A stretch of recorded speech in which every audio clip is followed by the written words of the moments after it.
Keith. Thank you, Milady. Mr. Hancock, you told the inquiry yesterday how in September of 2020 you were urging for more measures, more stringent measures, trying to move the process on for greater intervention. I would just like to show you some, and they're only a very small sample of the messages that you sent, demonstrating that indeed throughout September and October you were urging the process forward. 48399 is a WhatsApp group. On page 35 on the 17th of September.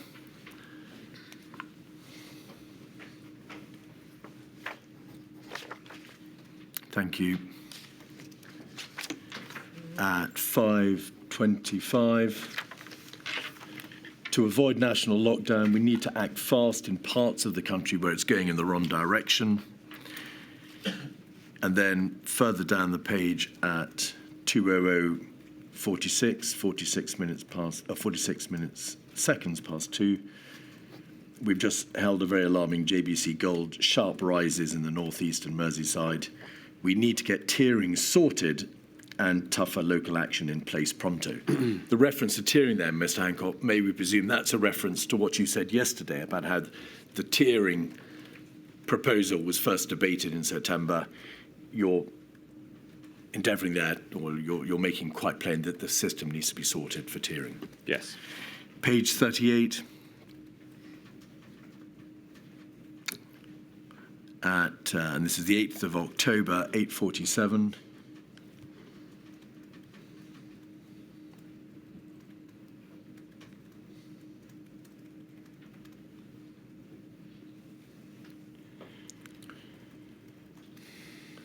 Do we have, yes, at the top of the page, Matt Hancock, we need to be making the argument in every forum, there is a problem, we want to avoid full lockdown, our call to action.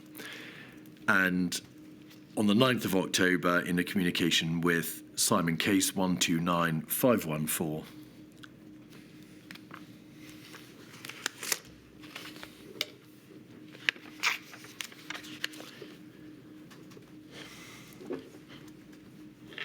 you are the owner of the cell phone, although your name's not there, Mr. Hancock. Yeah. Just seen the latest proposal. It's a white flag. We can't just give up fighting the virus. We have to stop it regionally now, or we will be in full national lockdown in a fortnight. Could you just help us? It's not entirely clear from the chronology what the latest proposal was that you're referring to there, which you described as a white flag. Can you recall? I can't particularly recall. There were a series of weak proposals over that time. In September, we introduced the rule of 6. There was a debate about whether it should be a rule of 8 or rule of 6. I'm glad that we introduced it as rule of 6, but it didn't go far enough. The tiers proposal, despite I first suggested it in early September, it was agreed at Covid-0 on the 17th or 18th of September for implementation on the 2nd of October, and it still wasn't in place by this point. The top tier within the tiering system wasn't strong enough. And my argument was that we needed to act now, both because there's no trade-off between the health and economics, as I talked about yesterday, but also if we don't lock down, there will be more deaths, and we will have to have a tougher lockdown in the future. So on reflection and with hindsight, I think that if we'd taken action sooner in September of 2020, then we might, for instance, have avoided the need to close schools, which in the end we had to because cases were so high by January. So that's one of the examples. A nod forward to the third lockdown, of course. Correct. So when you say the later lockdown, you mean the third one, because Correct. That's when schools were shut again. Because in the November lockdown, we didn't shut schools, and other than for the emergence of the Kent variant, it did get R below 1. So it shows the argument I was making then, sadly, turned out to be accurate, which is if you don't lock down early, then you have a tougher lockdown with more economic damage, as well as, of course, as the greater number of deaths and more damage to the health of the nation. And this is why I'm so emphatic about that being an important learning for the future. Yes. And mindful of what you said yesterday, however, about the circuit breaker proposal in September, what you were calling for in September and October was a tougher local system, a proper and well-regulated or a more stringent tier system. Yes. Because that was what you assessed was the best way of avoiding the national lockdown. But you weren't calling for the circuit breaker specifically in September for the reasons you gave yesterday. Yes, although I was also supportive of national measures to keep R down overall. And had we gone for a set of measures overall that would have kept R below 1, I would have supported that. My goal was to get R below 1. I didn't think the circuit breaker proposal would work in practice, but I could see the science behind it.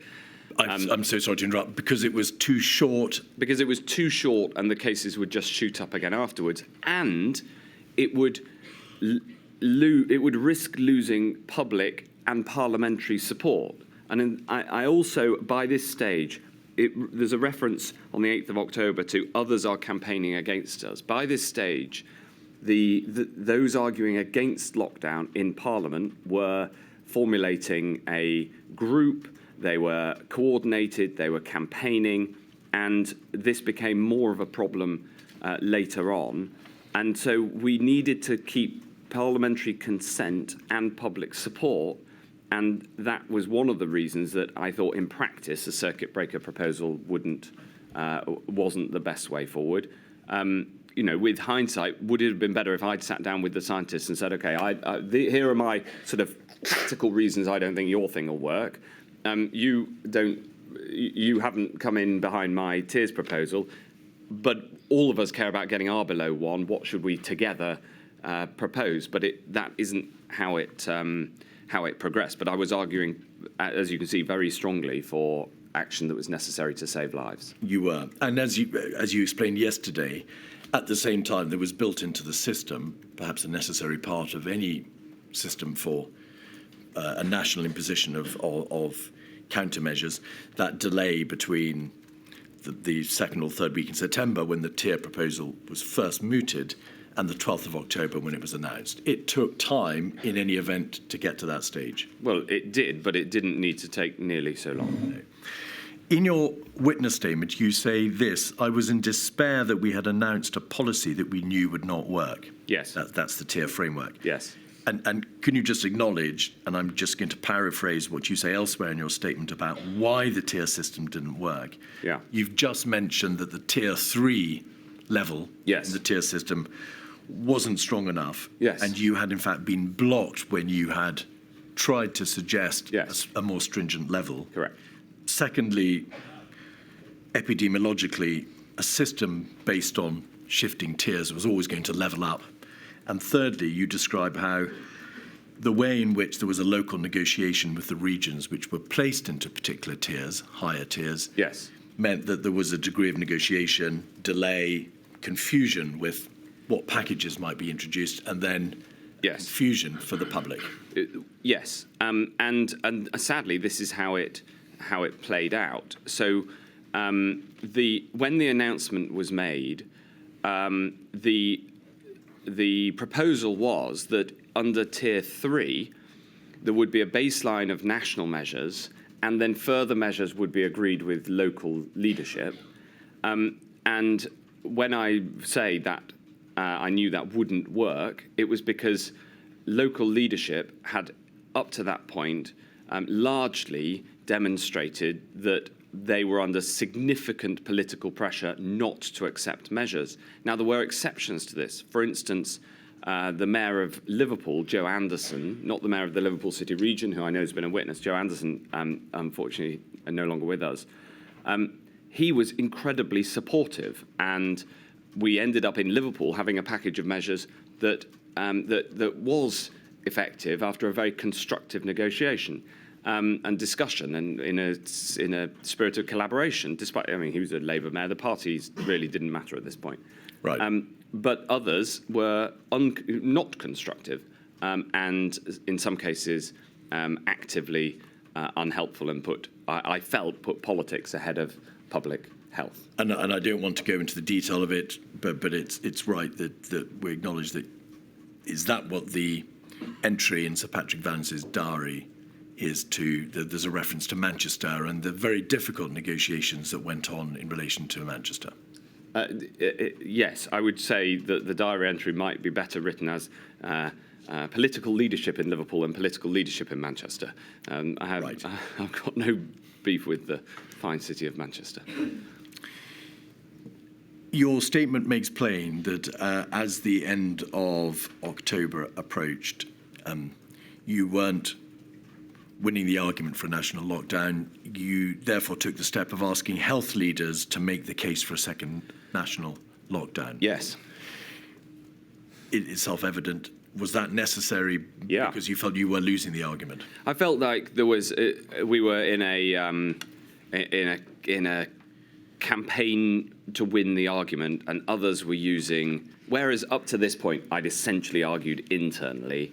At that point, I decided that those who were against action, which I saw as extremely dangerous, were using public debate and trying to win the debate in the discourse, and I therefore got I corralled the voices that I knew would support what was needed in the public health interest. So I spoke to the Royal Colleges, I spoke to different parts of the health system, and I said to a system which is normally very, it's actually remarkably hierarchical, the health system.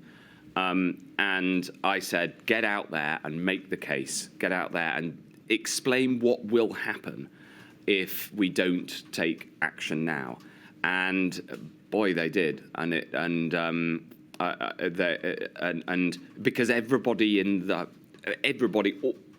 don't know a single voice in the health and social care system who wasn't in favour of more action at that point, because we could see what was going to happen. 129555 is a WhatsApp communication between yourself and Simon Case.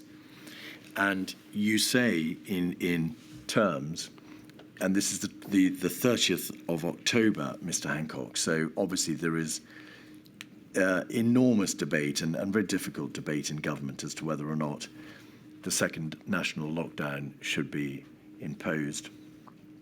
I think it may be the second page. I think we decided by the 30th of October. Well, the reason I'm asking is you say Rishi is in the room, contrary to the stupid rules, so the Prime Minister will be under enormous pressure to not do enough once again. Yeah.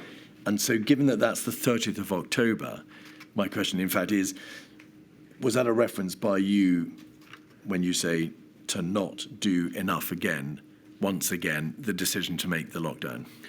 Well, the stupid rules is that... No, don't worry about the stupid rules. Okay. But I was not allowed physically present into this meeting. No, to not do enough again. That can only be a reference to the debate about the lockdown, presumably. Yeah, so I'd been blocked from going into this meeting, and you can imagine who made that decision. The Prime Minister would be under pressure not to do enough. So repeatedly, we had taken action, but it wasn't enough to get R below 1. But on this day, the 30th of October, and you're aware, of course, that there'd been a forward strategy meeting in Chequers on the 25th of October. Yeah. The COVID task force had forwarded an advice seeking a lockdown on the 28th of October to the Prime Minister. Yeah. And they'd presented a further paper again on the 30th of October. And then, as you'll recall, there was a further paper prepared for the COVID-O on the 30th of October. This can only be a reference to that debate which was going on the very same day about the national lockdown. Well, around this time we did make the decision for a national lockdown. It may have been that this message was during the decision-making meeting. You can read it that way. At the bottom of the page, Mr. Hancock, you say, I can live with that. That's a reference to a question about non-essential retail and secondary schools. But I'm very worried about a rearguard action that has screwed us all over too often. What was the reference to rearguard action? But what were you referring to there? I was referring to the Prime Minister making a decision in principle to take action that was necessary to save lives, and then others arguing strongly against it afterwards. And I don't actually know who the others were, because I wouldn't have been party to those conversations. But that was something that we'd lived with. And of course, as you explained yesterday, as the Secretary of State for Health and Social Care, your primary concern, perhaps your only concern, had to be the public health clinical side of this terrible debate about the second wave bringing R below 1, and of course the damage to the economy and the societal harm that would be wrought by another lockdown. Well, obviously, as you've seen from all of my evidence and all of the contemporaneous evidence, my primary concern was saving lives and making sure that we got through this with the NHS not being overwhelmed and as few people victim to this horrible virus. That was throughout the whole period, that was my primary motivation. And this inquiry has brought evidence that I didn't even know about myself, that demonstrates that the work that was going on with the health system as a whole that I led, and me obviously putting my voice to that.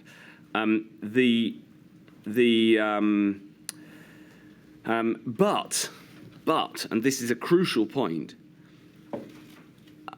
as an MP, as a member of the cabinet, I didn't only care about the health interest. The importance of the economy matters too, and that would have been more damaged by delaying, and indeed was, because we had to have a tougher lockdown. And as I've said, I think if we'd managed to bring in an earlier lockdown, we may not have had to close schools second time round as we did, because the case rate got so high. We again in January had to pull every lever as we'd had to in March 2020. And so it is it isn't just that I was interested in the health outcomes. That was obviously my primary duty and my primary responsibility and my primary concern. But it's broader. My argument was broader than that. It was that even if you care only about the economy, you need to take the measures early, because there's absolutely no way we're going to allow R to be above 1 until case rates get to a position where the NHS is going to be overwhelmed, and that is always going to be the case until we have a vaccine. And is that why, essentially, in your witness statement, you say there were no excuses second time round? Clinically, in public health terms, there was simply no proper debate against the imposition of a second national lockdown. Economically, a second national lockdown imposed earlier would have less effect, overall damaging effect on the economy. So as it seemed to you, the arguments were all one way. Yes, and that was true. And the more you thought a vaccine was going to come, the sooner you thought a vaccine was going to come, the lower the validity of any argument the other way. And at this point, I was highly confident that a vaccine would come.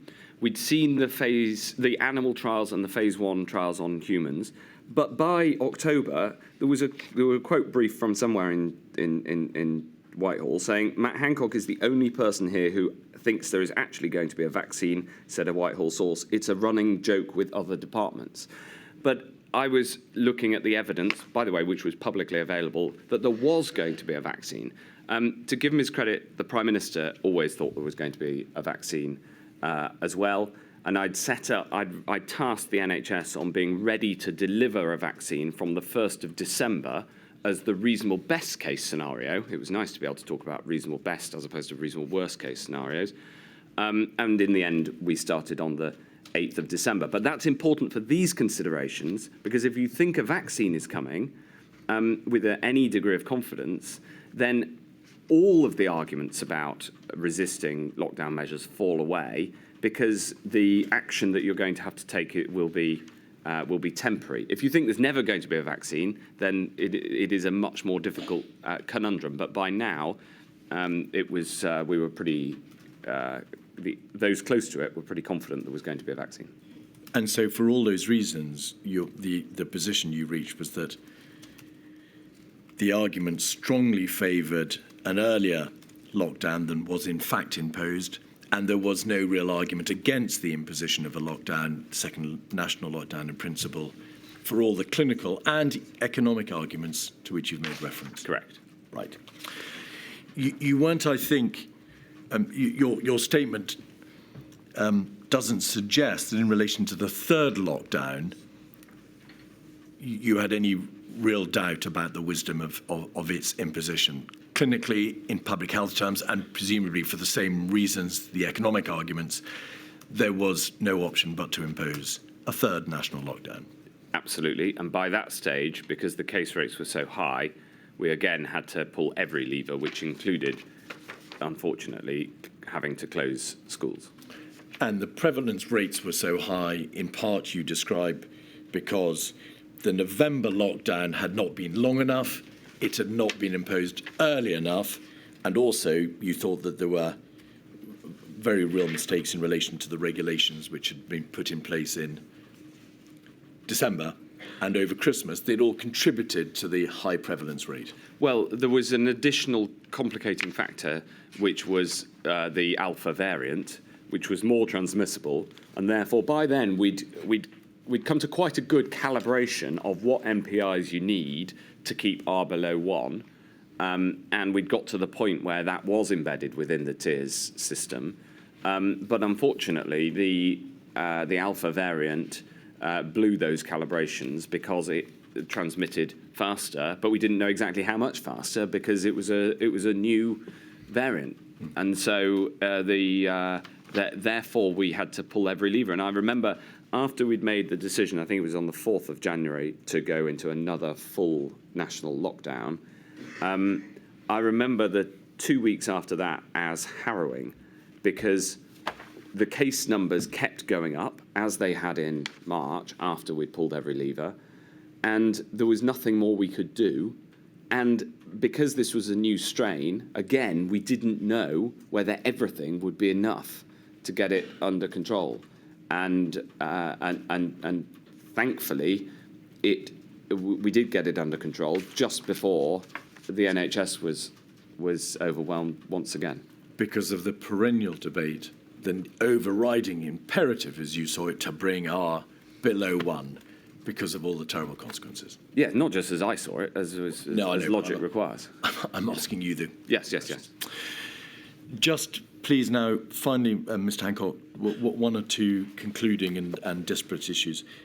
Can I make plain that I'm not going to ask you any questions about 2021 in large part? The inquiry has, of course, your very detailed witness statements, which deal with the salient features of 2021. But just two or three small areas. The inquiry heard evidence from Professor Ferguson, how he resigned as an advisor to SAGE on account of his transgression. At the time of his resignation, you were asked if the police should prosecute him. You said rightly, it's a matter for the police, it's an operational matter. But you made the point quite rightly that these were important issues and the social distancing rules were important. You obviously transgressed yourself, and that came to light in June 21, on the 25th of June. I'm sure you acknowledge the incredible offence and upset that was caused by that revelation. In terms of the impact on public confidence, there were a number of transgressions in public life. Overall, do you think that those breaches had an impact upon the public's propensity to adhere to rules? And acknowledging, of course, that by June 2021, we were out of the worst. There was, in May 21, the tail end of the regulations and guidance in place. But overall, it was damaging.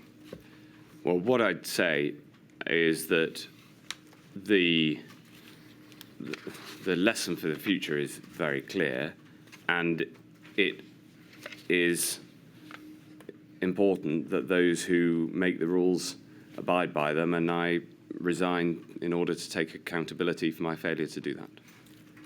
And that, to your credit, must have been in reflection of the fact that you understood the importance of, or the deleterious consequences of rule breaking or guidance breaking on public confidence and the public at large. Yes. All right. Long COVID.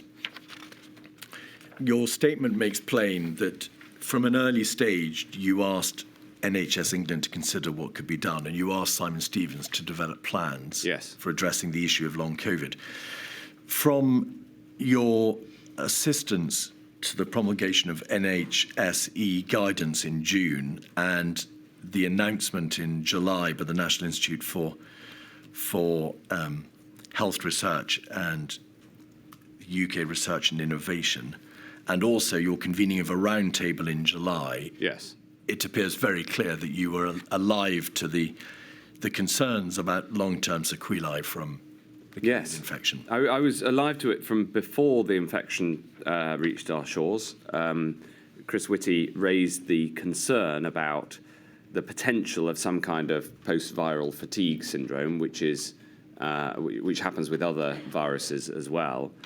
And then after the first peak, I was acutely aware of it, not least because members of my family were affected by long COVID, including my mother, who still attends a long COVID clinic. So this was very close to my heart.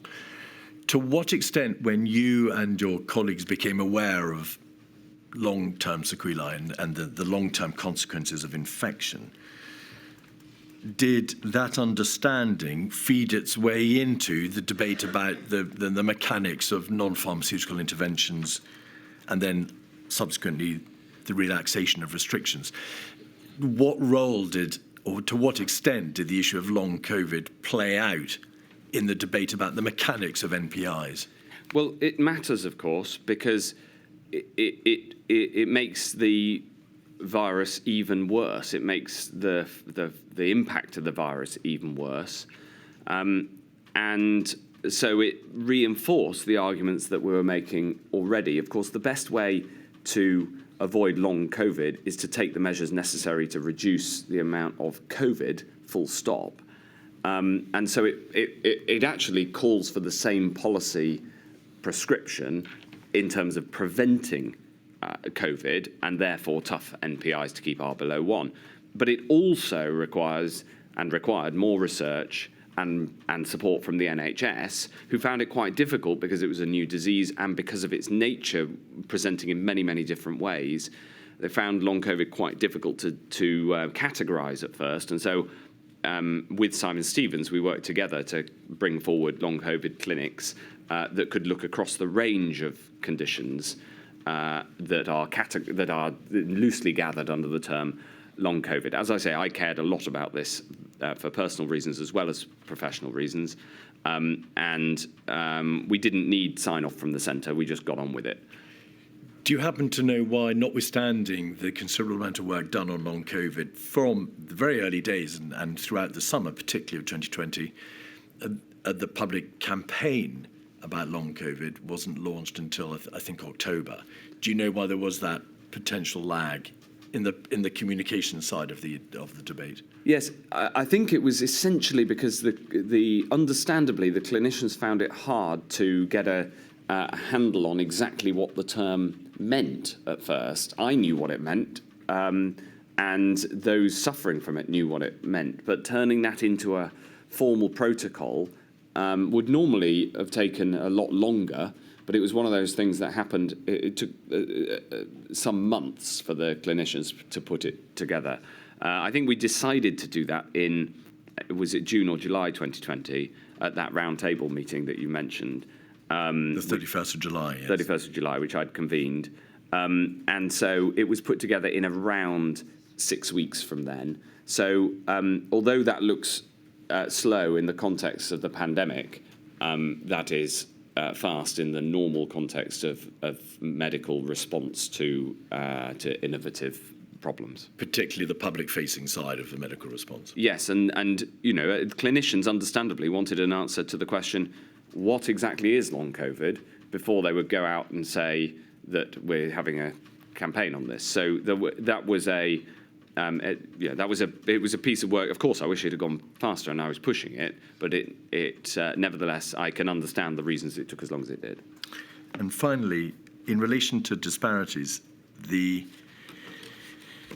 your witness statement makes plain that you were obviously aware from a very early stage on the clinical vulnerabilities or disparities from coronavirus 19. Yes. You were aware of the risk factors from a very early stage. Yes. You were, of course, aware, and you explain how you became aware of the terrible figures showing disproportionate numbers of black people and black and minority ethnic healthcare workers being hospitalised. Yes. and ultimately dying. And you contributed to the process by which SAGE and other bodies from April onwards looked at this issue. Did you also commission work through Public Health England? There was a rapid review, I think, on the 12th of May, then a full review on the 31st of May. And then did you also contribute to the decision that further work and the reports be ultimately commissioned through Kemi Badenoch? Yes. I was particularly struck by the death of the first 4 NHS doctors, 3 of whom were from an ethnic minority background. I was acutely aware of the disproportionate impact on those from ethnic minority backgrounds, especially amongst the wider NHS workforce as well, not just the doctors and nurses, but also more broadly, including porters and other staff who do vital work and often are very closely in contact with patients. So this is something that I was worried about from early in the pandemic. I'd in fact worked on this before the pandemic, including raising the issues of discrimination within the NHS, and there was work underway on a particularly difficult issue that came up in NHS BT. So there was a wide range of work on this. I was aware of it from the start, and I was very glad when Kemi was tasked by the Prime Minister to lead and really get to the bottom of this. To give me one minute. My lady, those are all my questions for Mr. Hancock. Thank you very much. Right, Ms. Morris, you going first?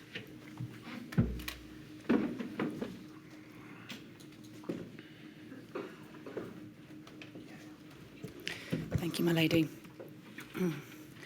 Mr. Hancock, I ask questions on behalf of COVID Bereaved Families for Justice UK and COVID Bereaved Families for Justice Northern Ireland, who sit behind me. And together we represent over 7,000 bereaved families, bereaved by COVID, many who sit behind me, and many of whom have lost families in care homes. So my questions are centred at a high level on the decision on the 19th of March to discharge untested hospital patients into those care homes. Yesterday, you accepted an evidence that on the 15th of May 2020, in a press conference, you said that right from the start, we tried to throw a protective ring around care homes. So the context of my questions is to probe with you your claim that you'd taken those steps right from the start or Yes. at all. Yes. So I'm going to take you through some of the key dates at the start of the pandemic and examine what was known or ought to have been known by you and your department and how that informed the decisions that were made on the 19th of March. Okay? Can we first have on screen, please, INQ 49363, page 2. And this is a minutes of an adult social care coronavirus meeting.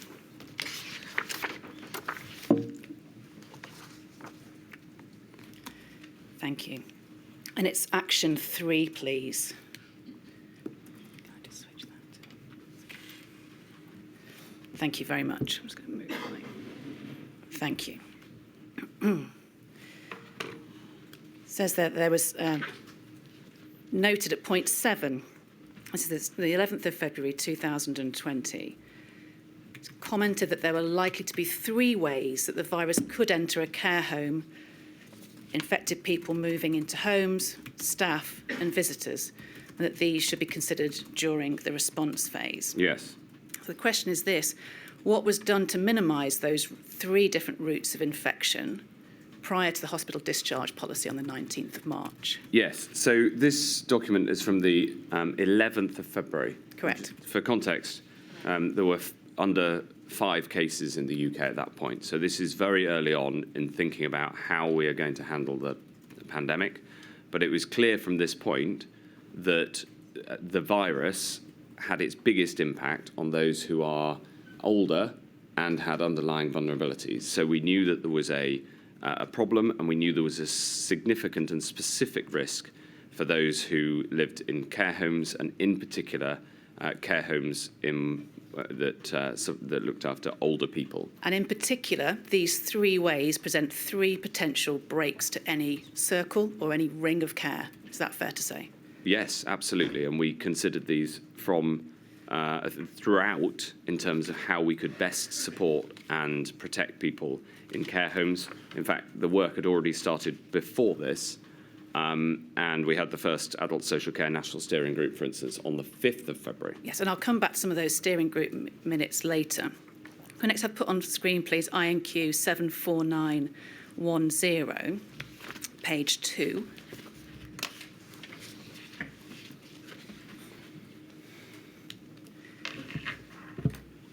This is the 24th of February now. Mm-hmm. This is a PHE response to a question that's been proposed to them. If there's an evidence of cluster of COVID-19 cases in the UK, what will the PHE proposal be? It's under 2A, the second heading there. Could that just be highlighted and enlarged, please? Thank you. It says, if there's an assumed outbreak of 5 to 25 cases, the PHE advises that no discharges be made from hospitals to care homes whilst there's a cluster of cases in a hospital during the containment phase. Maybe a little further down the 2A section there in terms of the highlight.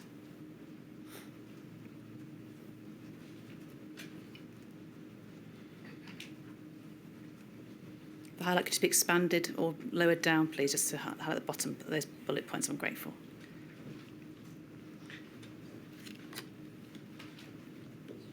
Yeah, it's in the middle of that paragraph. No discharge to residential care homes. Middle paragraph of 2A. So on the 24th of February 2020, the PHE are making it clear there should be no discharge to residential care homes because of the risk of infections that would create. Is that correct? I didn't see this document at the time, but my reading of the document as you presented it to me is that in the case of an outbreak in the care home, then there should be no discharges to that care home. That's my reading of it, but this is a PHE document that I wasn't aware of, so it is as it is. The evidence is there. Thank you. You've mentioned the National Steering Group meetings. They took place in February, and 2 in particular, the 19th and 26th of February, I'm going to suggest have been expressing serious concerns about the availability of PPE in care homes. And in particular, we can go to them if you'd like to, but I'm going to suggest on the 26th of February, there was hard evidence of PPE stock being requisitioned for NHS use. Is that correct? I'm not aware of that, but if you want to put up evidence showing that. Okay, so what I would say is that on PPE, at the end of, it was obvious from January that was going to be a problem with PPE. At the end of January, I agreed to the recommendation that we should release the PPE stockpile, and I also requested that we started buying PPE in size, as in large scale, which we did. It was a global challenge because suddenly everywhere in the world was trying to buy PPE. Also, there's another structural point which is really important here, which is that care homes and all of social care is legally responsible to local authorities. It is commissioned by local authorities. And so there's a structural problem, which is that the responsibility and policy questions inevitably, especially in a crisis, flow to the national government, but the levers, the policy, the formal policy, and all of the legals are in the hands of local government. And so we started this with a social care sector in need of reform, where the reforms hadn't happened, and where the formal legal responsibility was for local authorities. Understand that, but what I'm asking you about is what was known by your department about methods and equipment that could keep care home residents safe. Absolutely. In terms of how you then set your policy and what you dictate should happen. Okay, so let's look at those steering group minutes together, please. INQ 114887, specifically on this point about the NHS requisition. It's page 2 again, and it's the top action on page 2, please. Action. Concerns about NHS 111, and it says under first bullet, hard evidence of providers failing to get PPE they'd paid for as its requisition for the NHS. Now, don't need to dig too deep beneath this in terms of logistical matters, but it's clear there, isn't it, that the department is aware from stakeholders that there are not only concerns about PPE, but there's difficulties in getting what they've paid for. That's what it says. Okay, thank you. So by the end of February now, that's the 26th of February, that set of minutes, I'm going to suggest that it's obvious to your department that care homes were a vulnerable population. I think you've already agreed with that. Absolutely, yeah. With multiple sources of infection, you've agreed with that, and real problems, I suggest, with obtaining PPE.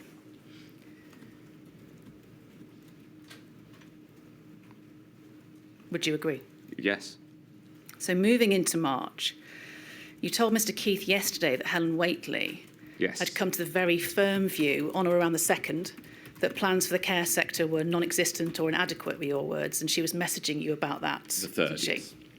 And in early March, Miss Whately also had concerns, she says in her statement, about an inability to obtain timely and accurate data about COVID-19 deaths in the care sector. Yep. In stark contrast to the data available in the healthcare setting. Absolutely, yes. So what was done, if anything, in early March to rectify this lack of data?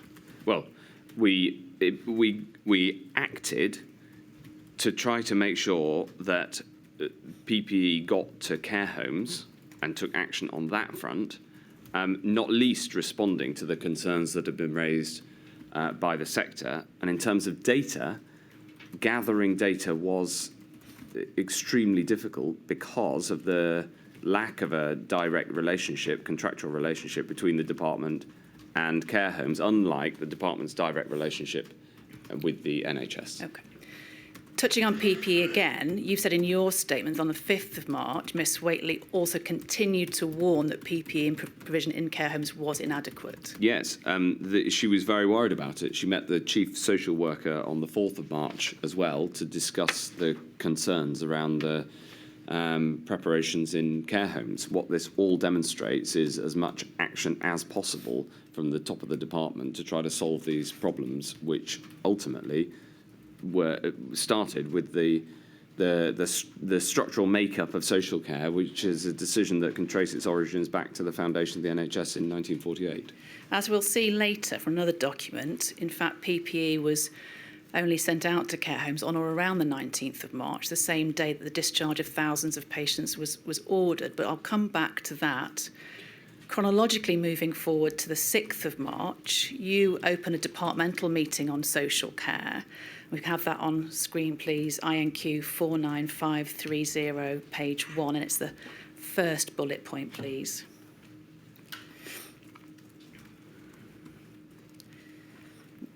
Thank you. Secretary of State opens the meeting by stating the impact of coronavirus, which poses a complicated set of problems on the social care sector due to the higher risk for older people and the need to be gripped as soon as possible. Yes, and what this and the cast list demonstrates is the seriousness with which we took this concern and this problem, because you have me, 3 junior ministers, Jenny Harries, who's and Jonathan Van Tam, so 2 of the Deputy Chief Medical Officers, and the Permanent Secretary of the department. So this is a very for junior ministers, because Lord Bethel's there as well. So this is essentially me gathering together the leadership of the department to state in no uncertain terms, as you can see, the concerns that I had around this, that we had around this, and to work out what best we could do about it. It says it needs to be gripped as soon as possible. Correct. Mr. Hancock, if you've been trying to grip from the start to throw a protective ring around, why hadn't it been gripped before the 6th of March? This is a departmental meeting. The official position of the government going into the crisis was that care homes are contracted by local authorities, and as you'll see in some of the earlier documentation, that the role of the department is around policy over social care, and the contractual arrangements are local and don't report into us. Okay. What happened was that in early March, Helen Whately brought to my attention on the 3rd that she didn't think enough was being done through local authorities, the local resilience fora, which were the formal places where it was supposed to be done, and therefore we called a meeting 3 days later. So this demonstrates the department getting stuck in because not enough was happening. So you're concerned that not enough is happening. You're, Yes. as you say, trying to take a grip of it as soon as possible. Yes. Moving forward to the 9th of March, please. This is now going to be a COBRA set of minutes, INQ 56219, page 5, please. And it's point 5 in highlight when we get there. Thank you. CMO says there are 3 stages of intervention with varying individual and combined efficacy. 1, self-isolation of symptomatic individuals. 2, full household isolation where 1 individual is symptomatic. And 3, and significantly, a series of currently undetermined measures to safeguard the elderly and vulnerable individuals. What date was this? It's the 9th of March, Mr. Hancock. So the question is, why, given the information you and your department had by the 9th of March, were the measures being described in this COBRA meeting to safeguard individuals, elderly and vulnerable, including those in care homes, being described as undetermined? Because at that point we were putting together the shielding programme, which was ultimately extremely successful, and the evidence is that those who were shielded were half as likely to die of COVID due to the shielding measures. That's some external research that's been done since. So clearly this was a very important area that we were working on. At this point, on the 9th of March, there were fewer than 2 deaths in the UK. So we clearly needed to be doing the work, and we were. So between the 9th and the 17th of March, when the NHS written direction to hospitals came out stating that beds should be emptied, what concrete steps were taken by the department to put in place strict protective measures for care homes specifically? Well, we issued guidance, and we also, as you said, issued or at least made the decision that care homes should receive free PPE. Most care homes are private organisations and hitherto had always bought their own PPE, and we decided that they should get free PPE. So there's 2 examples. The guidance you mentioned, it being the 13th of March. 13th. OK, we'll come back to that. But just to continue along chronologically, the 10th of March 2020 is the first notification of an outbreak in a care home, so the day after this COBRA meeting. The 17th of March, the NHS written direction to hospitals was issued. On the 18th of March, according to a PHE report compiled later on the 1st of June, care home mortality data had been reported to you as part of a SITREP to the DHSC and to yourself. But 19th of March, the key date, I'm going to suggest, so just 9 days after the first notification of a positive case in a care home, the 10th of March, the PHE was aware of 37 outbreaks in care homes. Yes. And I take that from a set of IMT meeting minutes, INQ 119476, page 4, please. It's under the bold heading CROC in the middle, and those bullet points, please, if they could be highlighted. Thank you. So nursing home outbreaks, as of yesterday, This is the 19th of March. They're talking about the 18th, in fact. 37 ongoing outbreaks.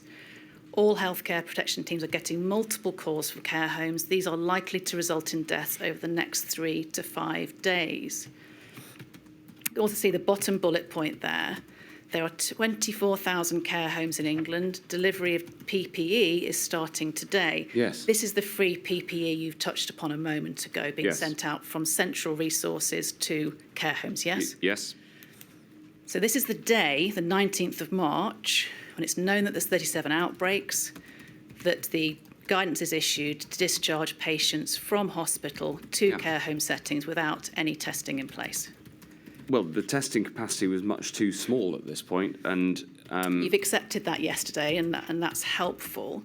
But given that the testing capacity was too limited to be able to test any of those hospital patients due for discharge, what other concrete measures were put in place to ensure that stringent infection controls was present in care homes? well, that was set out in the document that was published, which was based on clinical advice. And yesterday we discussed the matter of asymptomatic transmission, which is important here, because that clinical advice was based on the presumption that the transmission mechanism of COVID was the same as the transmission mechanism of SARS, because there hadn't been at that point concrete evidence that the clinicians making that advice at PHE were confident in to change that assumption. Okay. But without testing anybody, Mr. Hancock, you don't know whether they're positive or asymptomatic or negative.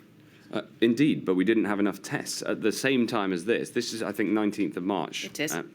On the 17th of March, I had taken responsibility for testing from PHE into the department because it wasn't growing fast enough. So I knew there was a problem and I was acting on it. And you knew there was a problem, but still issued that directive for those patients to be discharged from hospital. Well, that's because if we'd left them in hospital, they were more likely to have caught COVID because of the risks of nosocomial infection.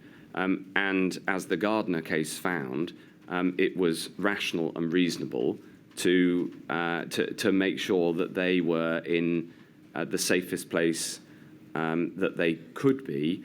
I fear, and there are only choices between bad options here, I fear that if we had left those patients in hospital, those who were medically fit to discharge, there is a high likelihood that more would have caught COVID and the problem could have been bigger. So, I have gone over and over in my head the decisions that we took, and save for the point about asymptomatic transmission, which we went over in detail yesterday, every decision was a choice between difficult options, and nobody has yet brought to me a solution to this problem that I think, even with hindsight, would have resulted in more lives saved. And you can put as many, and if there is one, I want to know about it, because it's crucial that we learn these lessons for the future. I'm afraid we're going to have to leave it there, Ms Morris. I know it's a really important issue, but we will have a module dedicated to care. I appreciate that, my lady. I'm afraid we're going to have to leave it there. May I just address one document, Mr. Hancock, because he's raised the matter in terms of the guidance that was issued to care homes, if I may. The 13th of March guidance he mentioned. Mr. Hancock, just to clarify with you, that guidance issued to care homes didn't state that they would expect to have any isolation facilities at all. There was nothing in place, was there? Well, that guidance was based on clinical advice, and it was published at the time. That's it, I'm afraid. I'm so sorry, but we've got a lot of questions to get through. As I say, we will return to this very important subject in another module. Ms Harris. Can you see Ms Harris? If you look round Yes. the pillar, Mr Hancock. Yes, thank you very much. Good morning, my lady. Good morning, Mr Hancock. I appear on behalf of Covid-19 Bereaved Families for Justice Cymru, representing bereaved families in Wales. And I'd like to ask you some questions within the time I have available to me, and I'll stop when my time's up, regardless of how far I've got. And those questions are about care homes, again, I'm afraid, and also about arrangements for relations between the UK government and Yes. involved administrations. Yes. First of all, if I may touch on another matter relating to care homes, the same general theme, but specifically with regards to movement of care home workers between care homes. And we heard about that yesterday, and I'd just like to pick up on one further point with regards to the timing of the intervention that there was from the Department of Health and Social Care and through your initiative in May, mid-May of 2020. If I could just briefly highlight a few points about the evidence so far on this issue.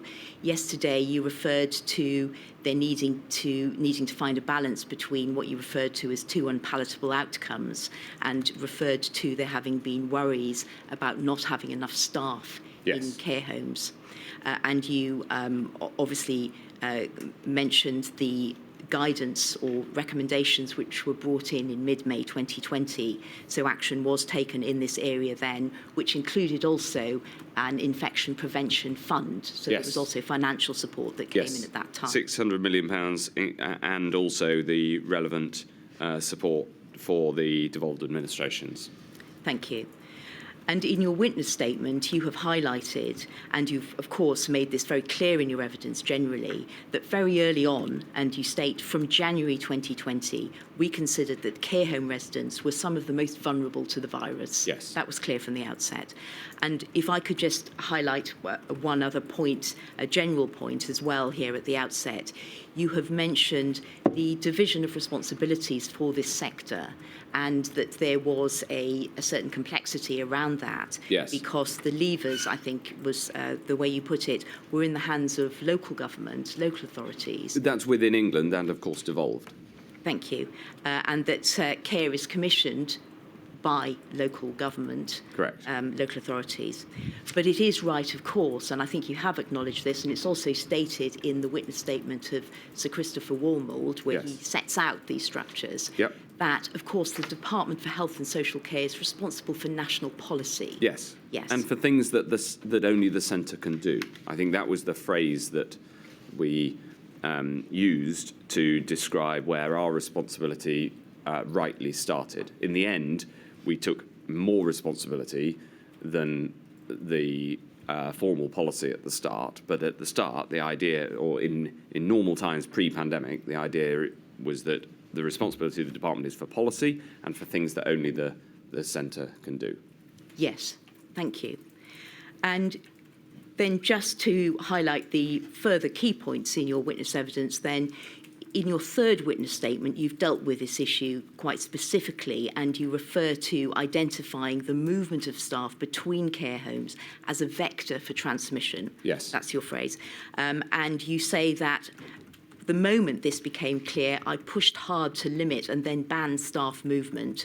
Various arguments were presented, including that staff were essential for the sector, which of course they are, but I took the view that the need to stop infection getting into care homes was more important. Yes. So those are your words.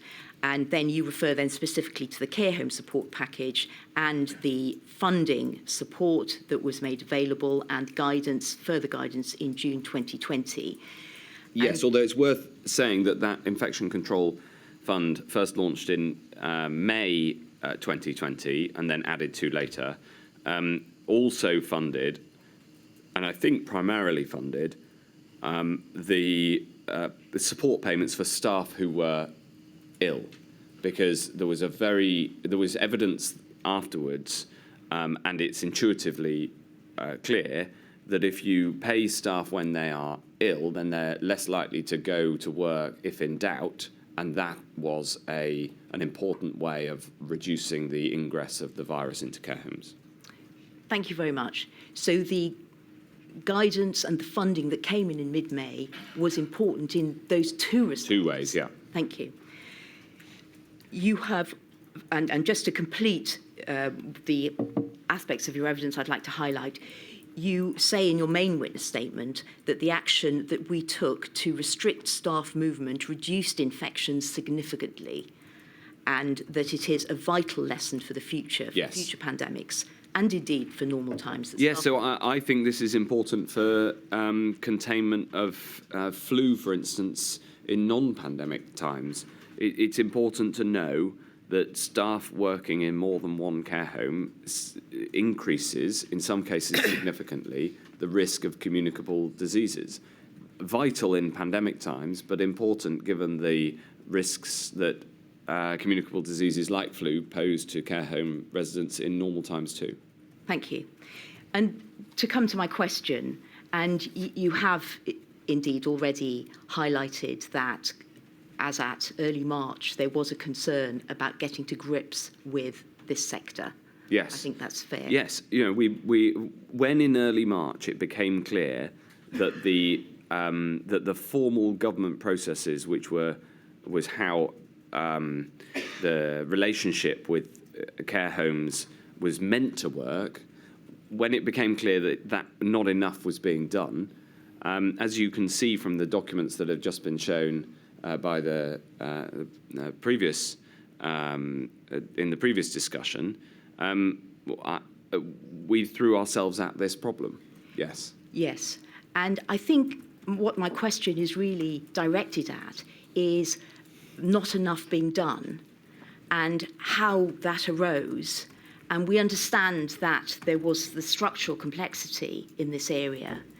But given the vulnerability of the sector, which was known, Yes. and of course the overarching role that the Department of Health and Social Care has in relation to this sector, Yes. wouldn't it have been right for the department to be looking with greater focus at this sector, given that what was on its way was unprecedented, that it was really should have been anticipated that they would need some help and some intervention at a national level? But it was anticipated. The first Adult Social Care National Steering Group was on the 5th of February, only shortly after we understood the characteristics of the virus and its greater impact on older people. So the answer to your question, of course, is yes. And knowing everything we know now, would you go back to February 2020 and do more? Of course, but at the time we were engaged with the sector. You've seen the minutes of the meetings, and then it became clear that that we needed to put more effort in, and we did so. I see. So it was brought. I was doing my duty on this, and then it was brought to my attention that we needed to do more than we were technically responsible for, and that's what we did. That's what that 6th of March meeting is all about. Thank you. But in terms of the idea of doing more than you were, as a department, technically responsible for, it's right, though, isn't it, that in terms of issuing guidance and also bringing in a new pot of funds, which is what did happen on the 15th of May, that's not outside the role of the department. That is actually what the department is supposed to do. That is its role in relation to this sector. No, it's not its role. The department's role in normal times is not to fund the care home sector. The care home sector is funded by local authorities, and when there's national funding, it goes through MHCLG rather than the Department for Health and Social Care.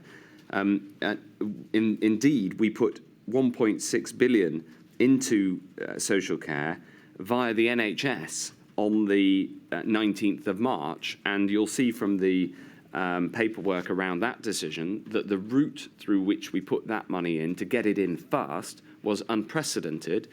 And when we took that proposal to number 10, they said, we're in favour, but you need to make sure that Treasury and MHCLG are supportive of using this approach because it's novel. So I reject the proposal, the point that that it was our job to do that. We, in fact, invented new ways of getting money to care homes in the same way that we gave free PPE where all the time in the past PPE had been bought by the care homes themselves because they're largely private sector. And in fact, we put in extra money in March, in April, in May, and so on. So, of course, I understand the impact on care homes. You know, I understand that very personally. We did, once it was brought to my attention that not enough was being done, I corralled the most senior people in the department, and we threw ourselves at this problem. Thank you, Mr. Hancock. I'm grateful for those observations, and as I know you're aware, this is a subject, of course, which will be looked at in more detail in the later module. So I'll move on to my next question, and this is in relation to the subject of the co-working between the four nations. Yes. And first of all, with regards to the understanding there was of what was meant by a four nations approach, Yes. and how this was understood across government. And it's a short point, but I think it's easiest dealt with by calling up a document, INQ 000233806. And I hope that will appear on your screen. Thank you. And this is a document that you exhibited, which is a script which was provided to you when you were asked to call members of the Cabinet ahead of a Cabinet meeting on the 10th of May, which concerned the proposals for the move out of lockdown. You were provided with this script, and this told you what you were being asked to say to other Cabinet members in advance of the Cabinet meeting with regards to what those proposals were. Yes. And it's useful because of what it says about the understanding of a four nations approach. So it's just that short point. And if you could go, please, to the bullet points, you will see that it, first off, explains that the government, the Prime Minister, is going to set out a roadmap for the months ahead. This is the roadmap out of lockdown. And then at the second bullet point, following that call, the PM will have a similar conversation with leaders of Scotland, Wales and Northern Ireland at Cobra to ensure that we have a four nations approach to our response. Part of the four nations approach is the flexibility to respond to the needs of particular parts of the UK. And so the devolved administrations will take their own decisions in accordance with their devolved powers. So noting the references there to a four nations approach and to the anticipation that the four nations would take, in fact, a different route, but nevertheless within the concept of a four nations approach, does it accord with your understanding of a four nation approach, that it does signify not just when the four nations act in a uniform way, but also when they may take a different route? And in those circumstances, a four nations approach would imply coordination, cooperation and communication between them, whilst they may not be doing exactly the same thing. Well, obviously, I strongly agree that communication and coordination between the four nations was important, and I enjoyed, and I mean that literally, I enjoyed the relationship that I had with the other three health secretaries of the devolved nations. We had a weekly call that I instituted in March 2020, and it became a bit like a therapy session, frankly, because all four of us were facing very significant challenges, and we would talk to each other about our challenges, and whether it was in respect, for instance, to care homes, which you mentioned, where Scotland had a bigger problem than we did, or whether it was to do with PPE, where the distribution physically across the UK was a challenge, or of course the rollout of the vaccines and the testing system, which was part UK and part devolved. We had a very constructive relationship, and I think these bullet points reflect the reality that particular parts of the UK had their devolved powers. Now, notwithstanding all of that, and my basic approach of bring in the devolved health secretaries and a high degree of trust between us, and you can see that from Vaughan Gething's testimony, for instance, INQ 269372. I don't propose to put it on the screen, Chair, but there is testimony from the devolves about the warmth of that relationship, and I thought we should just get them into COVID-0 and have the discussion all together. However, having said all of that, I still don't think for the future that it is necessary to have or logical to have devolved powers for handling communicable diseases, because the administrative boundaries, particularly the Welsh border, it doesn't stop human interaction at all. I mean, the Welsh border roads meander into England and Wales. You know, you only have to go to Chester Football Club, where the entrance was in one country, if I could bring you back to the question, because the stadium in the other. I'm not going to ask you about your views as to whether it should have been a devolved response. But it was. It was. Yes. I'm going to ask you about, that's what it was. Yes. It was a public health emergency that was being dealt with in that way. Yes. And the aim was to work as effectively as possible, of course. Yes, and that was within my that experience. framework. Then that was my experience of it. Yes. And I want to ask you about the workings of that framework, whether it worked well, whether there are lessons to be learned, and you've made some observations already about that. Right. I take from what you've said so far that the understanding of a four nations approach is wider than just everyone does the same. It's everyone does the same, or if they don't, they coordinate and cooperate and communicate. I think you agreed on that. I think it is stretching the definition of a four nations approach to say that we can have a four nations approach and the four nations do things differently based on the same clinical advice.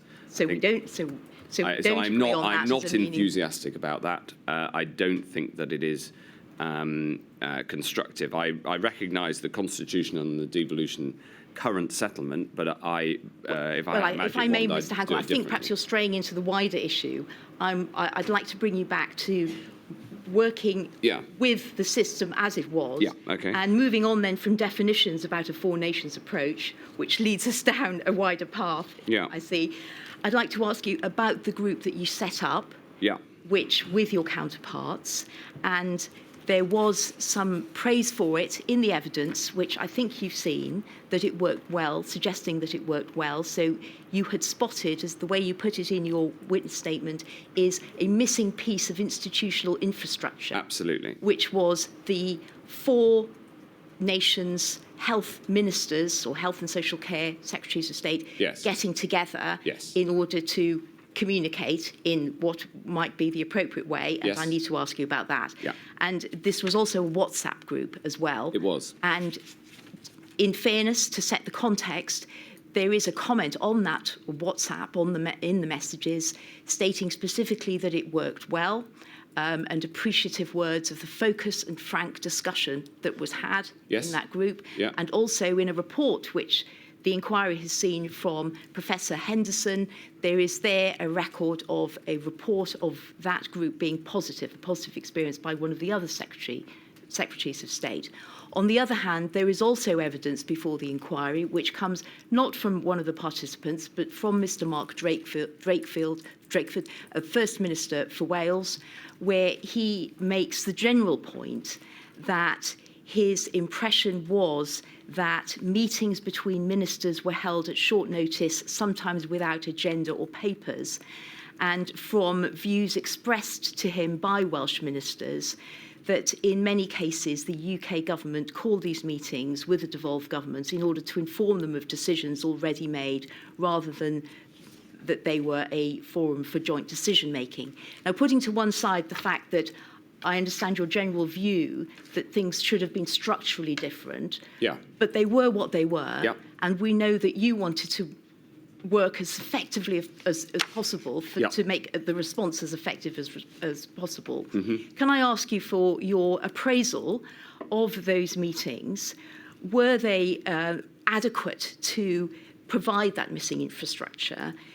Was sufficient notice given to the participants so that they could have the opportunity to respond meaningfully on emerging decisions, or were ministers simply being told of something that had been decided and it was simply a matter of telling them that?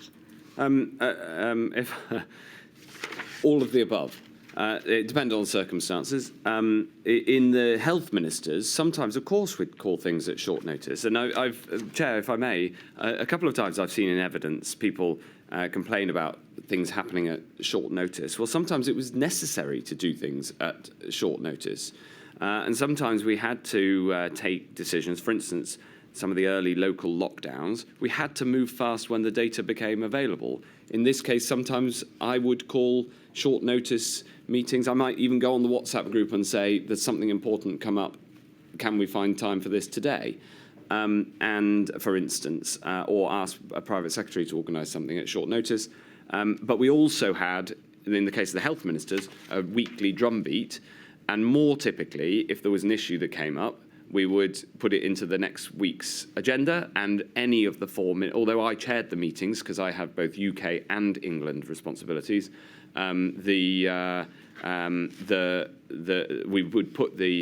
would put items into the agenda, and I think actually we changed it so that later on, so that we had a rotating chair of the weekly meeting as well to make sure that everybody was engaged. But I can't commend highly enough Jean Freeman, Vaughan Gething, and Robin Swan for the approach that they took. It was, we left the politics at the door. The fact we were from 4 different parties kind of made it that even easier. We cared about what we could learn from each other and what we could do together to save lives. And of course there were moments when there were substantive issues that led to tensions that needed to be resolved, but they'd be resolved in a professional and business-like manner. And I think if you look at Jean Freeman's comment when she left the WhatsApp group as she retired from politics in 2021, there's an exchange, it's a lovely exchange on the 13th of May, which summarises how we all felt about it. Mr. Hancock, thank you. I've run out of time, so I'll have to stop there. Thank you very much for your answers. Thank you, Ms Harris. Ms Mitchell, can we fit in your question before we break?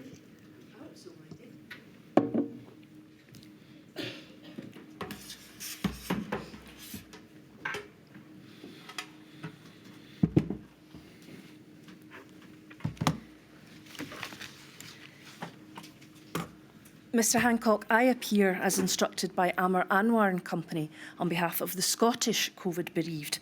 I'm obliged to my learned friend, Mr Keith Casey, who's asked many of the questions that were posed by the Scottish Covid bereaved and wish to be put to you.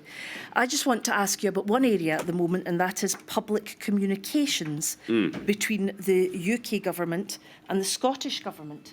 And I wonder for that purpose if we can have before us inquiry number 94320. This is a WhatsApp group that you were involved in. And if we can have page 3 of that document, please. It appears to orientate us in relation to this matter. This is a document showing text messages taking place as you're waiting for a meeting in relation to Spain and quarantine. And do we see from page 3, two or three notes down, Jamie Njoku Goodwin says the number 10 view is we communicate this ASAP this evening if needed, because it appears that the DFT was asking for 24 hours before communicating it. Yeah. If we take it down to where it says owner of the cell phone. That's me. Yes, indeed. You say, me too. It will leak anyway, and we heard your views on leaks yesterday, and the Scots will try to get their announcement out first. So my question, first of all, in relation to that matter is, if and when the decision had been taken that was being proposed, what is the issue with the First Minister communicating that to the people of Scotland first? Well, there were a number of moments when the First Minister of Scotland would communicate in a way that was unhelpful and confusing to the public, and sometimes would leave a meeting and begin communication of a decision, for instance, sooner than agreed. I mean, in contrast to my warmth towards my health counterparts, we then found it much more difficult when decisions went up to First Minister level, particularly with Nicola Sturgeon, because we would find that sometimes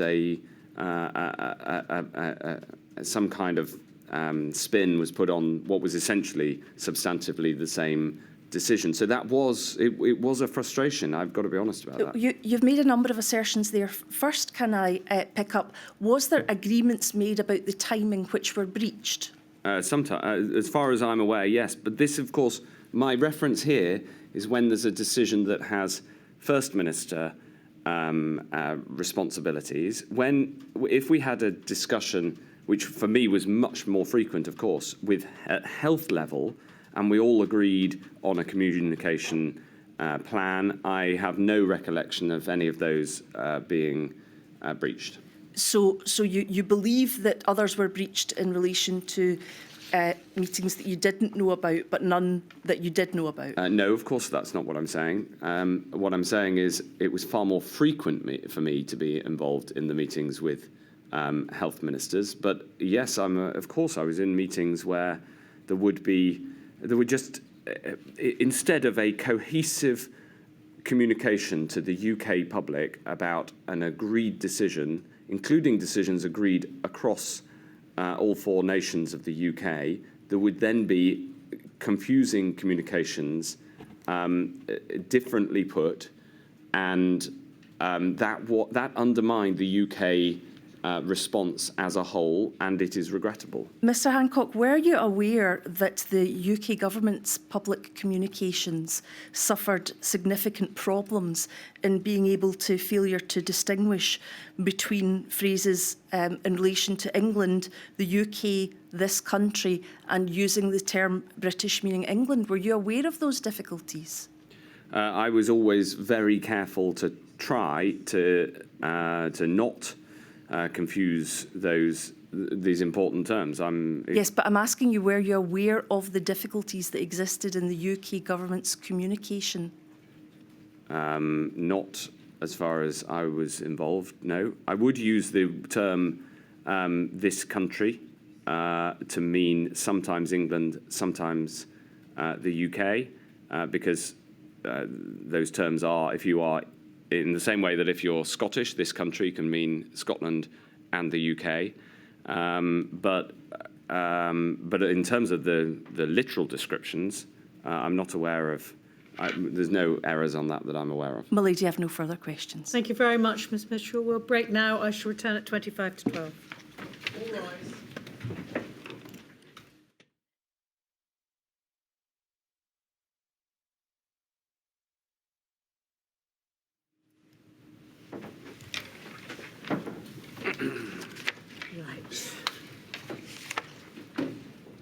Mr Mennell. Over there, Mr Hancock. Thank you, my lady.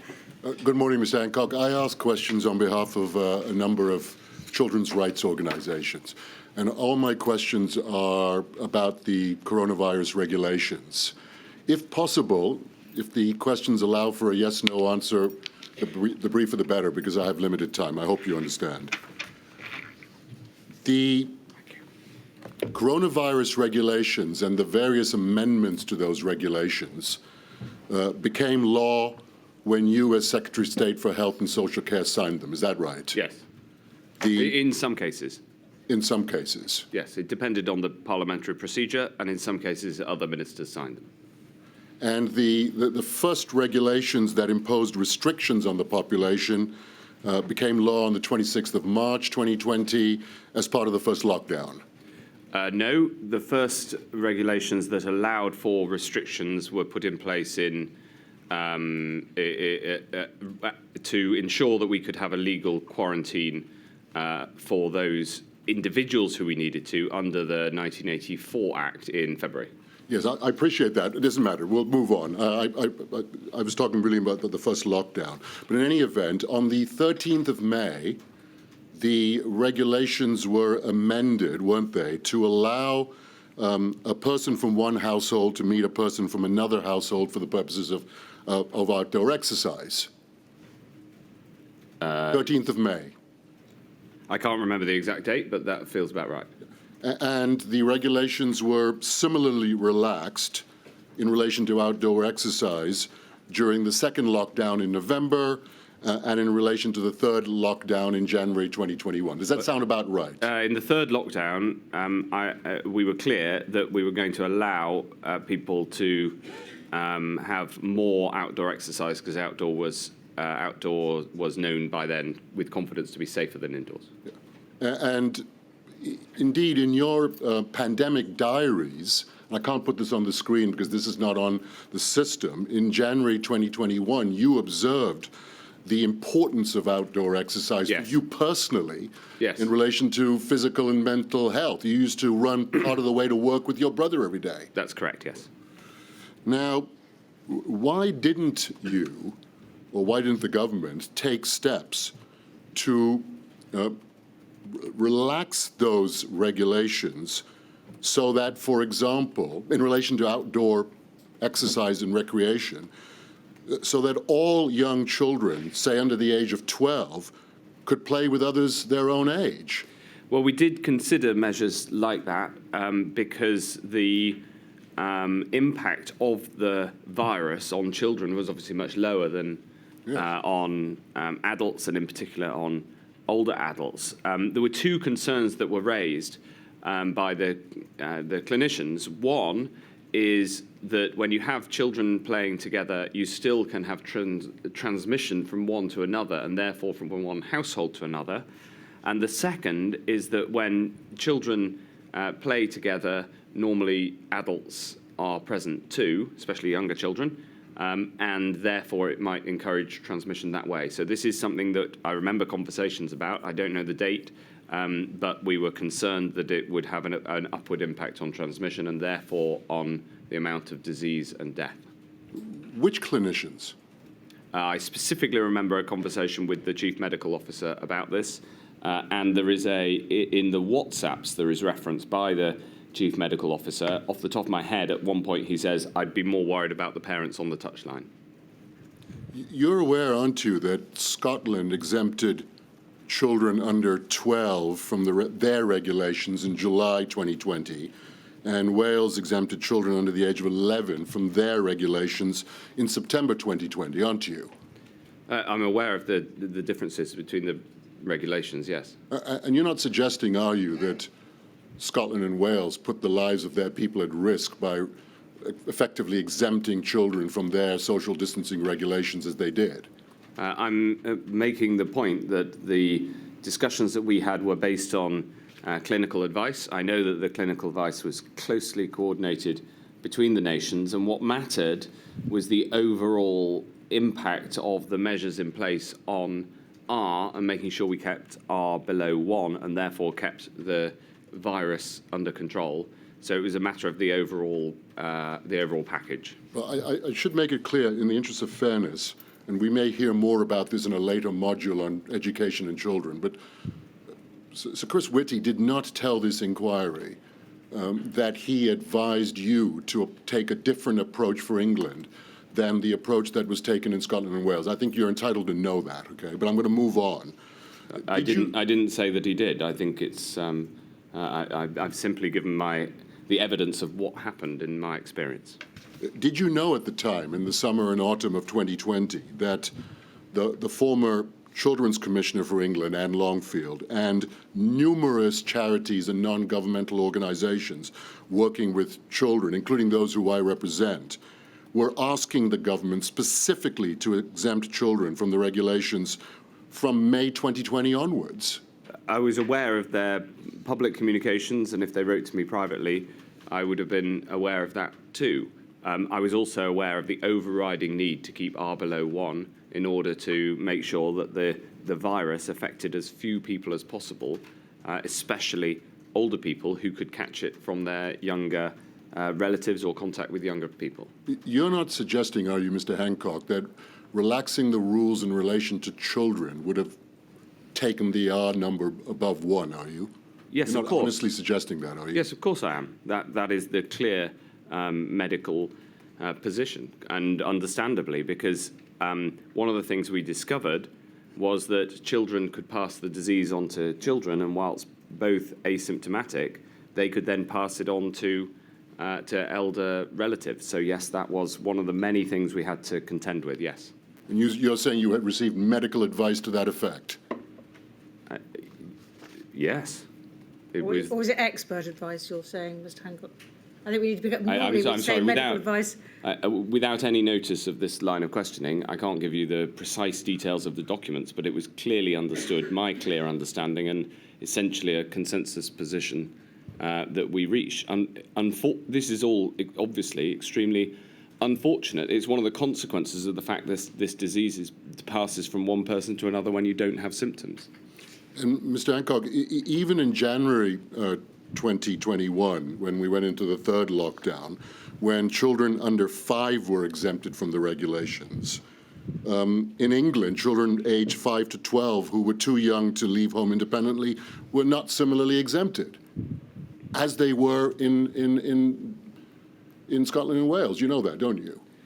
I'm aware of the different regulations. I'm also aware of the reasons that we brought in those regulations. Nobody wanted these regulations. Nobody wanted to have to put these burdens on people.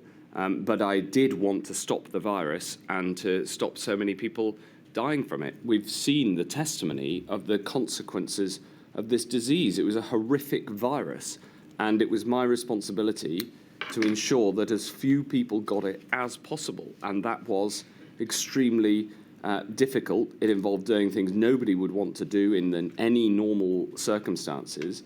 And from the tone of the questions, I get the impression that you think that that was you're inviting me to say that that was a mistake. It wasn't a mistake to put in place the restrictions that saved lives. In fact, my overall point is that we needed to have done that sooner in order for there to have been fewer deaths. That's what I was working for. And it wasn't simply the children's sector that was asking the government to relax the rules in respect of children. It was even people within government, wasn't it? And I'll give you an example. Could we have on the screen, please, 176785 at page 24. These are WhatsApp messages between you and Helen Whately, then Minister of State in the Department of Health and Social Care. Is that right? Yes, that's what these WhatsApps are. And if we have a look at the entry, please, for the 11th of October at 15:46:59. Do you have that on your screen? Yeah. Helen Whately says to you, wish we could loosen on children under 12 on rule of 6 for tier 1. Yeah. And then she goes on an hour or so later to say, it makes such a difference for families, and there isn't a robust rationale for it. So she clearly doesn't agree with you about there being a robust rationale for it. Now is a really good chance to show we have listened. Lots of MPs were pushing on this during last week's debates. Do you see that? Of course I can see it. I can read. Thank you. Well, I'm glad to hear it. And then you say they don't want to go there on this. And she says, are we they? And then you say, as in number 10, also on curfew, they don't want to shift an inch. So, I mean, correct me if I'm wrong, but she's saying there's no rationale for children not being exempted from the rule of 6, and you're saying number 10 do not wish to shift an inch on this. Is that right? What I'd say in response to this exchange is, firstly, a big picture point. You can see the high level of professionalism and the way with which those who reported to me, including Helen Whately, could bring issues to my attention and express that they disagreed with me in a wholly professional way. And with respect to yesterday's evidence, I just think, Chair, I make that point because this is how we ran the health department, and I encouraged people to raise questions with me. I also wished we could have loosened on children, but we couldn't because we needed to keep R below 1. At this point, on the 11th of October, you'll know that the incidence of COVID was rising. That meant that in the future, more people were going to die each day than were dying on this date. And my argument, as we've discussed in earlier evidence, was that we needed to do more at this point to stop the virus, to save lives. That's the argument I was making. And of course I understand the impact on children. I have 3 children of my own. Of course I shared a wish that we didn't have to do any of this, but we did. And the reason we did was because otherwise more people would die. I think there was a robust rationale for it, and I therefore listened, as you can see, debated briefly with Helen, and also I don't know whether I checked with number 10 in that 15 minutes in between 5:40 and 5:54, or whether I already knew that they didn't want to change their position. We were under significant political pressure to lift certain restrictions. I thought that would have been a mistake and more people would have died. There was an active campaign against the restrictions at this point. And as I say, the clear advice to me was that because of asymptomatic transmission of this virus, unfortunately, it did pass from child to child and therefore from household to household. And that's why we kept the measures as they are. Thank Finally, you, Mr. Menon. I'm afraid that's it. Can I just make one final point? It's on the same theme. It'll take less than a minute, my lady. Mr. Hancock, to be fair to you, you need to know that this inquiry has heard evidence in relation to what Sir Patrick Vallance put in his notebooks, that at this very time in October, there is evidence before this inquiry that SAGE was pushing for exempting children from the rule of six. And I'm afraid that does contradict the evidence that you've just given, doesn't it? I haven't seen that evidence. All I can give you is the testimony of what I was told at the time and the overriding strategic objective I had to save lives. Thank you, Mr. Menon. Mr. Freeman. Thank you, my lady. Thank you, my lady. Good morning, Mr. Hancock. I act for 4 national disabled people's organisations. And can I start with adult social care as of early March 2020? And we're particularly concerned with the implications of the MPIs for disabled people, whose care systems would likely be overhauled or, at best, very significantly be challenged. And for context, 2 points, if I may.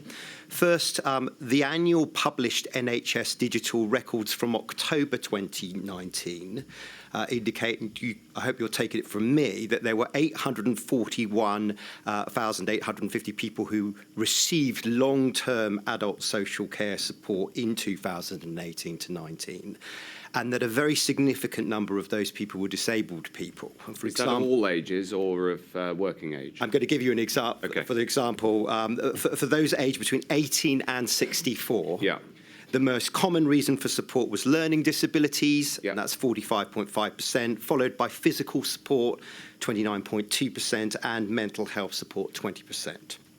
Second point for context, and bearing in mind your characterisation of the function of central government, including to do what only the centre can do, we know that there was no dedicated cross-departmental government plan as of March 2020 to lead on the shielding and non-shielding challenges that hit disabled people specifically. That's been confirmed by the Minister for Disabled People to the chair in this module and by Marcus Bell, the director of the Equality Hub in Module 1. All I'd say is it's valuable to be more precise within March because I commissioned what became the shielding plan in early March, and so by late March it was extremely well advanced. Yes, well, I'm not going to go too far into that. Safe to say this, because I'll ask you a question, you may add to it, but the shielding plan and the battle plan in relation to all of your work, of course, at that stage in March and how it evolved in its first incarnation, battle plan version 1 was for the clinically vulnerable who needed to shield. And then we know later in May that non-shielding vulnerability came into play. Simon Case took it up. We won't have a debate about that was outside of your immediate responsibility. But let me just ask you this. As Secretary of State for both health and social care, including adult social care, did you raise the issue of a lack of any cross-departmental plan, and I emphasise that, for disabled people in central government at the time?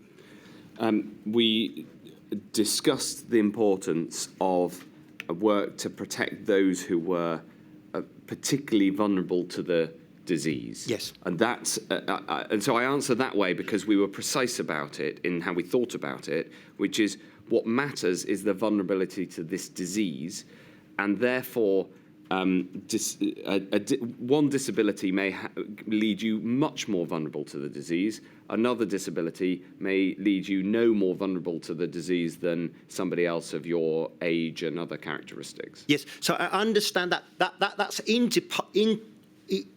inside your department, Yes. focusing on clinical issue.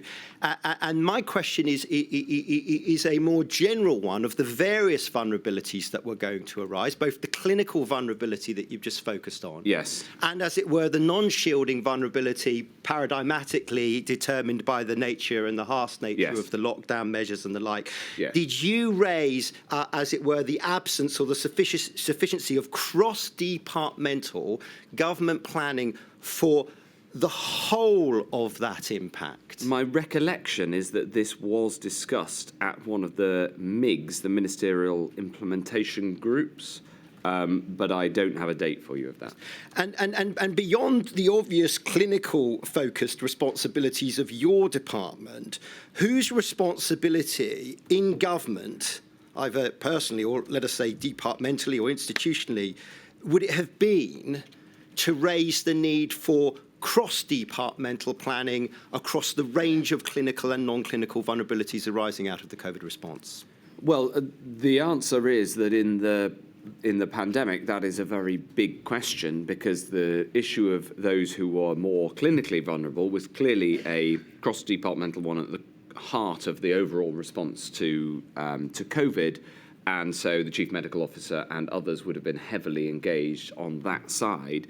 The consequences of the measures needed to tackle COVID that particularly made life harsher and more difficult for those with disabilities, including those who were no more at risk from COVID than the general population, those issues were considered. I think that the lead, of course, there's a Minister for Disabilities, and I know that he's given evidence, but that would have been more likely to have fallen within MHCLG's remit, and they led on the overall shielding and then the allied non-shielding, non-clinically vulnerable support. But there was also a heavy Cabinet Office support for that. And as you say, Simon Case was initially brought into government in order to lead on that particular piece of work, which was very important. Thank you. Could we go to INQ 40093254, page 6? And I'm turning to care homes, specifically, Mr. Hancock. Okay.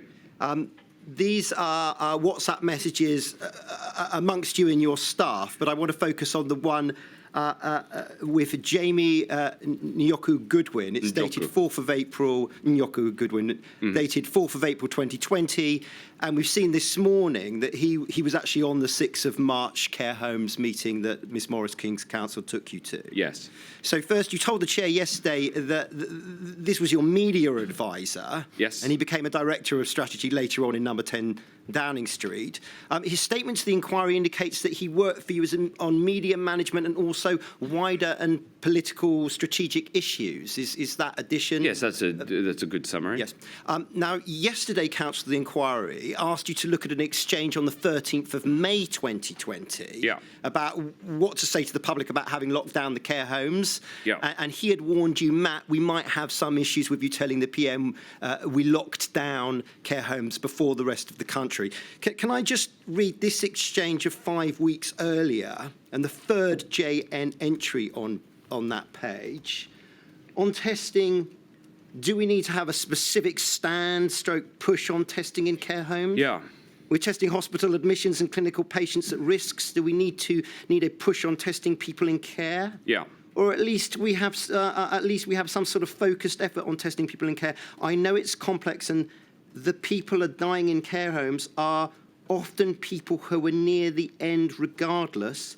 But I worry if a load of people in care start dying, there will be front pages demanding why we weren't testing people in care homes. Do we need to get ahead of this now? Mm-hmm. And you say, let's have rapid advice on this, tying together all the angles.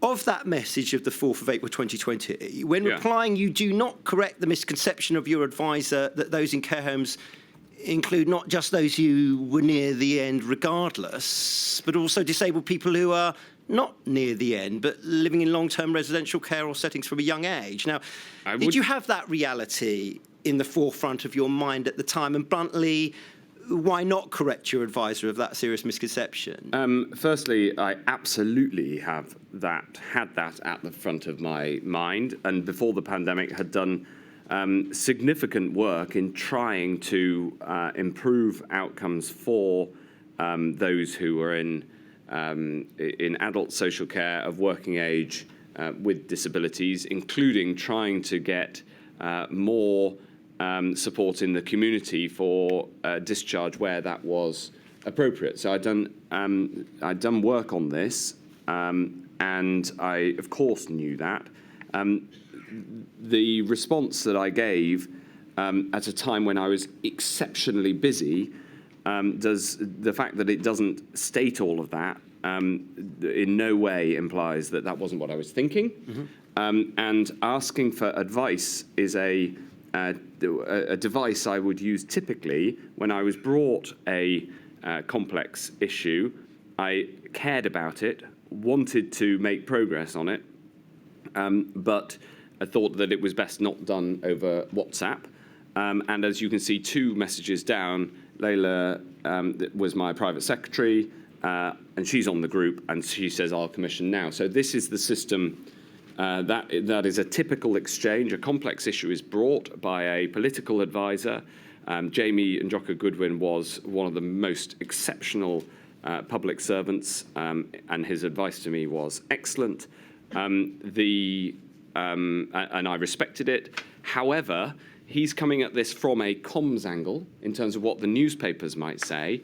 I was absolutely determined on this, as on so many other issues, to be guided by the science, which is why I would have wanted formal advice. After all, I can tell you now that the reason that we did not at that point have as much testing in care homes as many would have wanted was that we didn't have enough tests, and the clinical prioritization of who got tests in what order was absolutely something that I wouldn't have interfered with. I would have taken that as read. Understood. Can we then move on to the emerging data Last question, please, from Mr. testing in relation to disabled people? And can I really then, because of the Chair's intervention, crunch it down? During the course of the summer, very significant statistics emerged that amount to 59% of those who have died from COVID between the 2nd of March and July were disabled people. Now, do you recall becoming aware of those very significant figures? Yes. And if so, roughly, we won't hold you to exact date, but roughly when do you think you did become aware of those kind of figures? Off the top of my head, I don't know. We can discover it in the paperwork if necessary. But given this point, what I'll call the Badenoch Review, very generally, commissioned in June, as you put it in your statement, quote, to improve understanding of drivers for disparities to inform decision making. Why, as far as you were concerned, did the Badenoch Review not look at disabled people as well as the very important matter of ethnic minorities? My initial understanding of the Commission to Public Health England, which ultimately became the Badenoch Review, because it all came from this work within Public Health England, was that it was to look at disparities, and I would take that to involve all protected characteristics. Quite. And that was my approach to it. Of course, there was a complication here because of comorbidity. Yes. Not least because of the strongest correlation with risk from COVID was, of course, age. Mr. Hancock, in view of time, because we've heard quite a lot of evidence, my only question is, what was your understanding about why it focused as it did on ethnic minorities and not disabled people? Did you have any understanding about why it focused? No, my understanding before it was passed to Kemi Badenoch was that it was a question of disparities as a whole. Yes, and Thank just you, last thing, Friedman. Madam, if I made Mr. one. Friedman, thank you. I'm sorry. Sorry, we've got so much to get through. I know these important issues, the people you represent, in every case, including Mr. Menon, but we have to get on. I've got so many to get through. Mr. Thomas. Very well, my lady. Sorry about the layout. Yes, and I'll answer to the chair, I'm told, so I apologise that I'll be... I'll get used to seeing your back. Right. I represent the Federation of Ethnic Minority Healthcare Organisations. Yes. FEMHO, the very frontline workers that the public was clapping every Thursday evening at about 8 p.m. I'm sure Yes. you remember. Absolutely. Now, I've only got a small handful of questions that I wish to explore with you, and these can be divided into two topics. So let me turn to the first topic. This morning you said, Mr. Hancock, that, quote, I was particularly struck by the death of the first 4 NHS doctors, 3 of whom were from an ethnic minority background. I was acutely aware of the disproportionate impact on those from ethnic minority backgrounds, especially among the wider NHS workforce. Yes. Etc., etc. Question. Please help me with this. What steps, if any, did you take to engage with the Black, Asian, ethnic minority leaders in healthcare about the disproportionate deaths within their ranks during this early period? Well, I engaged with the NHS leadership on this question, including people from all ethnicities, and I was engaged heavily in issues around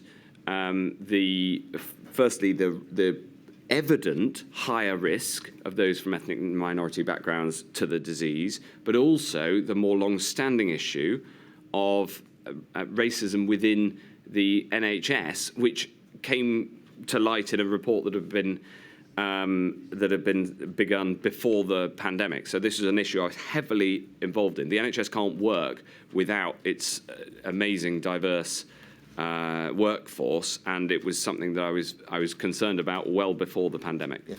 Secretary of State or former Secretary of State, let me just put this to you clearly and bluntly.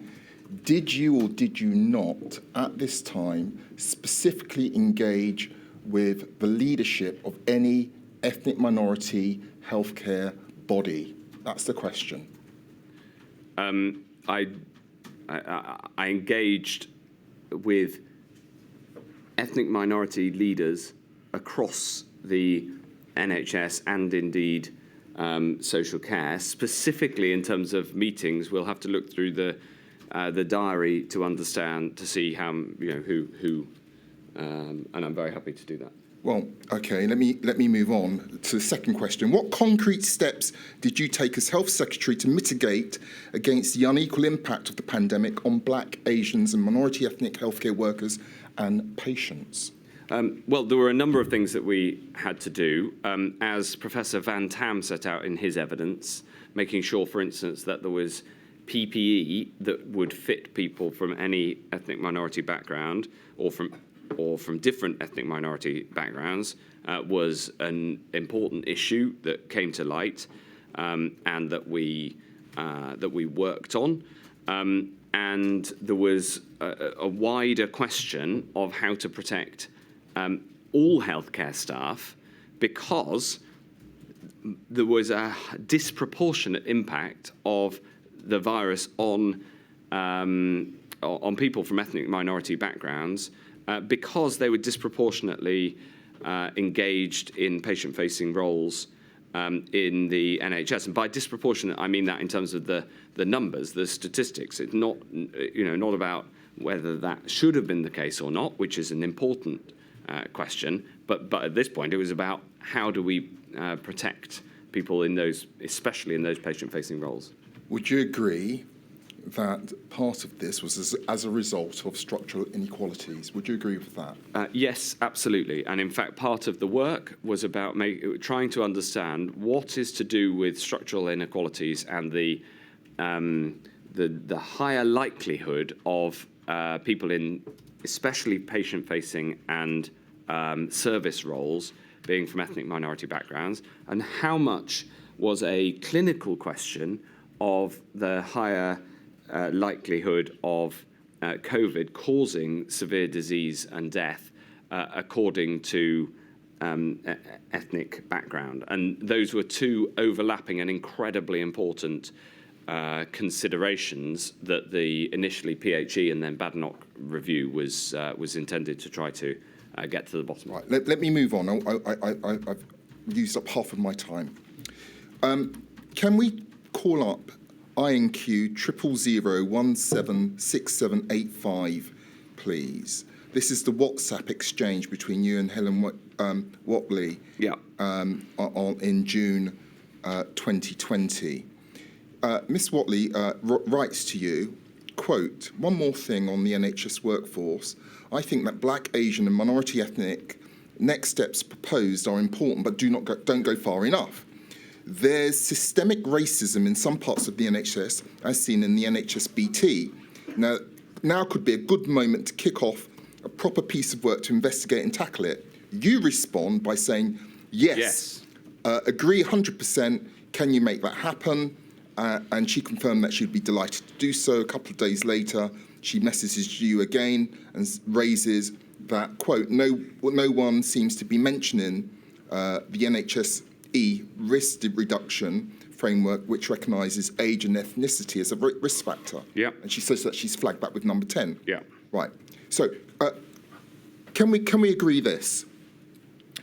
You accept, do you not, Ms Whatley's assertions that there was systemic racism in the NHS? That's correct. We can agree that, yes? Yes, and I'd in fact addressed exactly this question even before the pandemic, given a speech on it, referred to it in 2019, and there was this internal report into racist behaviour in NHS BT that was published on the 9th of June, so the day before this exchange started. So we've got that response in mind and what you said earlier today, but let me ask you this.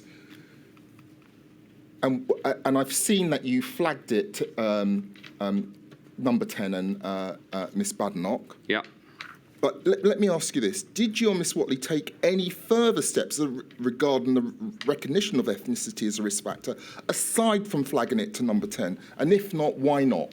Yes, well, so she flagged it to Ed Argar, who's another minister in the department responsible for the NHS, whereas Helen Whatley was the minister responsible for social care, and number 10. She was also had responsibility for the NHS workforce, hence her interest in this area. Yes, what happened was that this is just before the Badenoch review is announced. So what happened was that in order to strengthen the response in this area, the Department for Equalities was essentially brought in to do this. Okay. Was it raised within senior personnel within the NHS, for example, as a guidance or as a reminder? Yes, especially in the context of the NHS BT report, which was an important report and needed action to respond to. I mean, this was something I really care about, and took the action that was necessary. And you can see by my immediate reaction within 10 minutes, yes, agree 100%. Right, let me move on to my last questions. I've got two more last questions. I want to get them done very quickly. It's alleged that a chapter was removed from the Public Health England report on disparate impact on black, Asian and minority ethnic groups prior to publication. And media reports at the time suggest that this was at your office's request. One such article states, quote, one source with the knowledge of the review said the section did not survive contact Matt Hancock's office over the weekend. And if you need the reference is INQ 000308410. I'm not asking that it be called up, that's just the reference. Yeah. Exclusive government censored Black, Asian, minority ethnic COVID risk reviews news health service journal. Yeah. Question, can you explain the circumstances surrounding this paragraph's removal? I don't know whether a paragraph was removed or not. I can't recall that. But I do recall there being a public discussion along the lines that is suggested by the HSJ report. I saw Minister Badenoch's testimony to this inquiry, and I agree entirely with what she said. I accept that the decision to change the report into two reports, one essentially reporting the evidence that had been put forward, and another essentially a statistical and scientific report. I accept that caused a distrust in the process,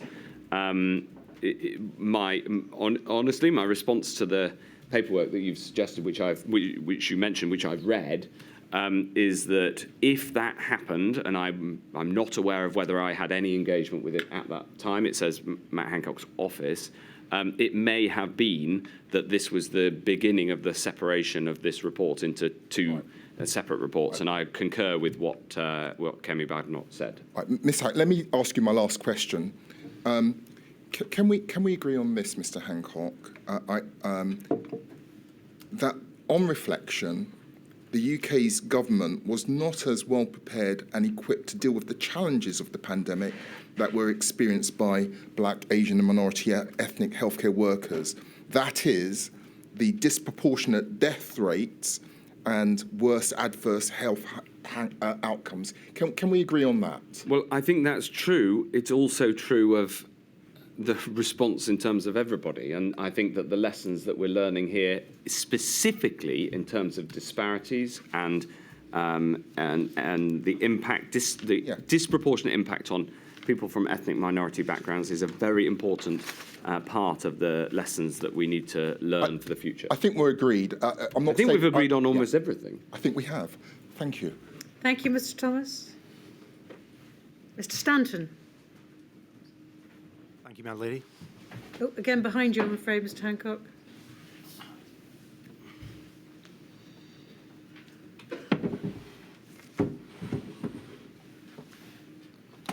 Good afternoon, Mr. Hancock. I'm sorry about this slightly awkward positioning. I represent the British Medical Association, and I'll be asking you some questions concerning the circumstances of doctors and healthcare workers. I'd like to highlight a couple of points of relevant background before I ask you the questions. The first is a piece of information I think you'll be aware of, and I don't think we'll need to bring it up on screen. It's an ONS survey from July 2020, which showed that healthcare workers and social care workers were at 6 times more increased risk of infection. Yes, of course. And just for the transcript, that reference is INQ 000 271363. The second piece of information, which I think will be helpful, and I'd like to bring up on screen, is an email from Professor Van Tam right at the start of the pandemic on the 14th of January. This is at INQ 000 151314, and hopefully you've got that before you. And it's just the first point in the email that I'd like to bring to your attention. Professor Van Tam is providing some advice to your department right at the early stages about triggers for escalating the response. Yeah. And trigger one, as you can see, is in relation to infections amongst healthcare workers. And he makes the point in a style which we've become familiar with, that healthcare workers are always the canary in the coal mine. Yeah. By which he obviously means they're the first identifiable group that will become infected, and as such, they'll operate as an early warning system. Specifically of person-to-person transmission. Yes, thank you.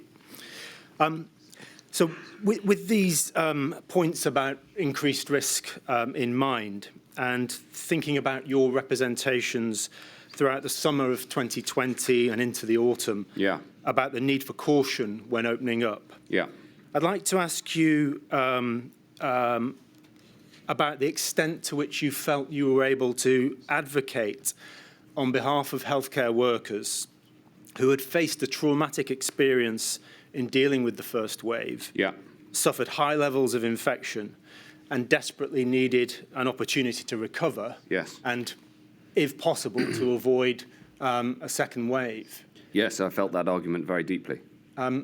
Could you help the inquiry with any insights about any obstacles you might have faced in this regard? Well, the obstacles are were described and discussed in the questioning from Mr. Keith, because in the same way that to tackle long COVID, you need to tackle COVID, to stop healthcare workers dying from COVID, you need to tackle COVID. Now, there are also specific actions that you can take. You asked specifically about the summer, and of course, by the summer, we did have a very significant testing operation, and testing in hospitals. But earlier we were discussing the challenges of getting testing into care homes, and in a way, your question demonstrates that there are other priorities too that need to be considered. And so, in that instance, I always took clinical advice on that prioritisation. But yes, there was. And the same goes for PPE, by the way, where there was this tension. Where do you use your PPE? And the argument that you are rightly, correctly, and understandably making is healthcare workers are amongst those who are most highly affected. It was, for instance, why we put healthcare workers in the very first group to get the vaccine. Yes, thank you. Can I move on to a sort of connected issue and one that also concerns risk of infection? Can I ask you about your understanding of airborne transmission? Yes. What were you advised about this risk, and when did you become aware that it was a significant route of transmission? So, just to be totally clear, are you asking about the distinction between droplet transmission and airborne transmission through essentially aerosol? Yes, I am. So this was a really, really important point, and sometimes quite complicated to describe. And also, the science behind it was very complicated to ascertain. So, how the virus spread from one person to another is obviously an absolutely critical part of transmission. Not only the rate of transmission, but how. And early on, based on previous coronaviruses, it was largely assumed that it was droplets that made transmission happen, and therefore, not being close to somebody was one of the most important things. But it became clear through the early summer of 2020 that, in fact, airborne transmission was more important. So it was a bit like if you have I remember the very first description, which again was given to me by Professor Van Tam in his eloquent way. If you have a smoky candle, the way that the smoke will go in the whole room, the consequence of that is ventilation. What became seen as much more important and is more important for dealing with the transmission of COVID than droplets. But that was not understood at the start because it was a novel disease, and the starting point was an assumption that the transmission was the same as SARS-CoV-1. Thank you. You spoke at length yesterday about your regrets in relation to asymptomatic transmission. Do you think there are any parallels and lessons to be learned with aerosol transmission? For example, should a more precautionary approach have been taken? With hindsight, obviously, but I think at the time, the science on this was really was unclear. But I do think, to your point, a lesson for the future is that when you have a disease that spreads without necessarily person-to-person touch, then you should immediately assume that good ventilation should be part of your infection control procedures. Thank you. I'll move now to my last question area. You'd mentioned earlier that during the early summer of 2020, airborne transmission became more important, or it was realised that it was more significant. Can I ask you about decisions taken in June, at the end of June, to stop purchasing PPE? So you've told us about your direction to begin purchasing, I think, towards the end of January. Right at the end of January, yeah. Obviously, that does need to come to an end at some point, and at the end of June, stop notices were put on purchasing of PPE. Your Permanent Secretary, Sir Christopher Wormald, addresses this in his statement. FFP3 masks were no longer purchased after the 30th of June. And as you'll be aware, these are the masks that provide maximum protection from airborne virus. Given that the awareness of the risks of airborne virus were growing at this time, and given the likelihood that a second wave was coming, and also given the shortages of this very important piece of equipment, do you think the risks of transmission, aerosol transmission, were fully factored into this decision to stop purchasing? I don't know. We'd have to look at the chronology. I don't know the date of my conversation that I just described with Professor Van Tam. And the first hard evidence I saw on this was evidence from a Spanish study. So this was clearly an international issue. Having said all of that, it is absolutely clear that this is an important part of the lessons learned exercise, because having the right stockpile in a pickable format so that you can get it out quickly in a crisis of kit that fits everybody, no matter their gender or ethnic background, is a very important lesson for the future. So irrespective of the chronology, which I'm happy to look at in the paperwork, for the future, it's not just about having a PPE stockpile, it's about having a PPE stockpile that is the most likely to be immediately and urgently useful in the event of a pandemic. Thank you, Mr. Hancock. Thank you, Mr. Madeleine. Stanton. Very grateful. Ms Davis. Ms Davis is over there, Mr Hancock. Mr Hancock, you can see and hear me all right? Yes. Good.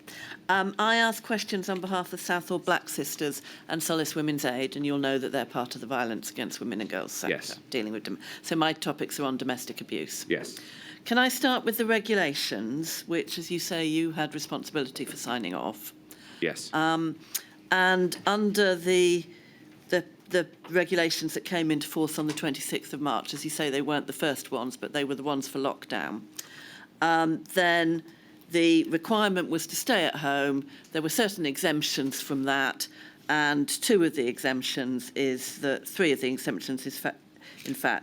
people could leave if they had to access critical public services, including services provided to victims, such as victims of crime. Yes. And another one, that they could leave in order to avoid injury or illness or escape a risk of harm. Yes. Did you have in mind the need to leave domestic abuse when Yes. you approved those Yes. exemptions? Did you ever consider a parallel provision, and I'll put the scenario to you, in normal times, outside of lockdown, outside of pandemic, then it's not at all unusual for women, it's mainly women, who have to leave as a result of domestic abuse. If they don't go to refuges, they might go to their sister or their mother or their best friend and stay in the spare room, get some respite time while they make decisions and so forth. There's nothing in the regulations that allows for somebody to let somebody else into her home in order to provide a refuge, a place of sanctuary, a safe place to think. Did you ever consider that sort of parallel provision, parallel to the idea that you could leave, you could also go and stay with a friend or a relative? I don't recall that being brought to my attention, that consideration. I had an excellent team who cared very deeply about this subject. And the impact of the regulations on people, as you say, mostly women who are subject to domestic abuse and violence. I also remember that Theresa May raised this in Parliament and was a strong advocate, but I don't recall that being brought to my attention. Had it been, I'm highly confident that I would have said that we should put in place such a provision, because the impact on the overall virus would have been relatively low, because although the numbers are far too big, they are, as a part of the population, relatively low. And in the same way that we realised that our initial regulations in terms of how they impacted funerals, for example, were much firmer in their interpretation on the ground than we had intended, and we therefore changed them.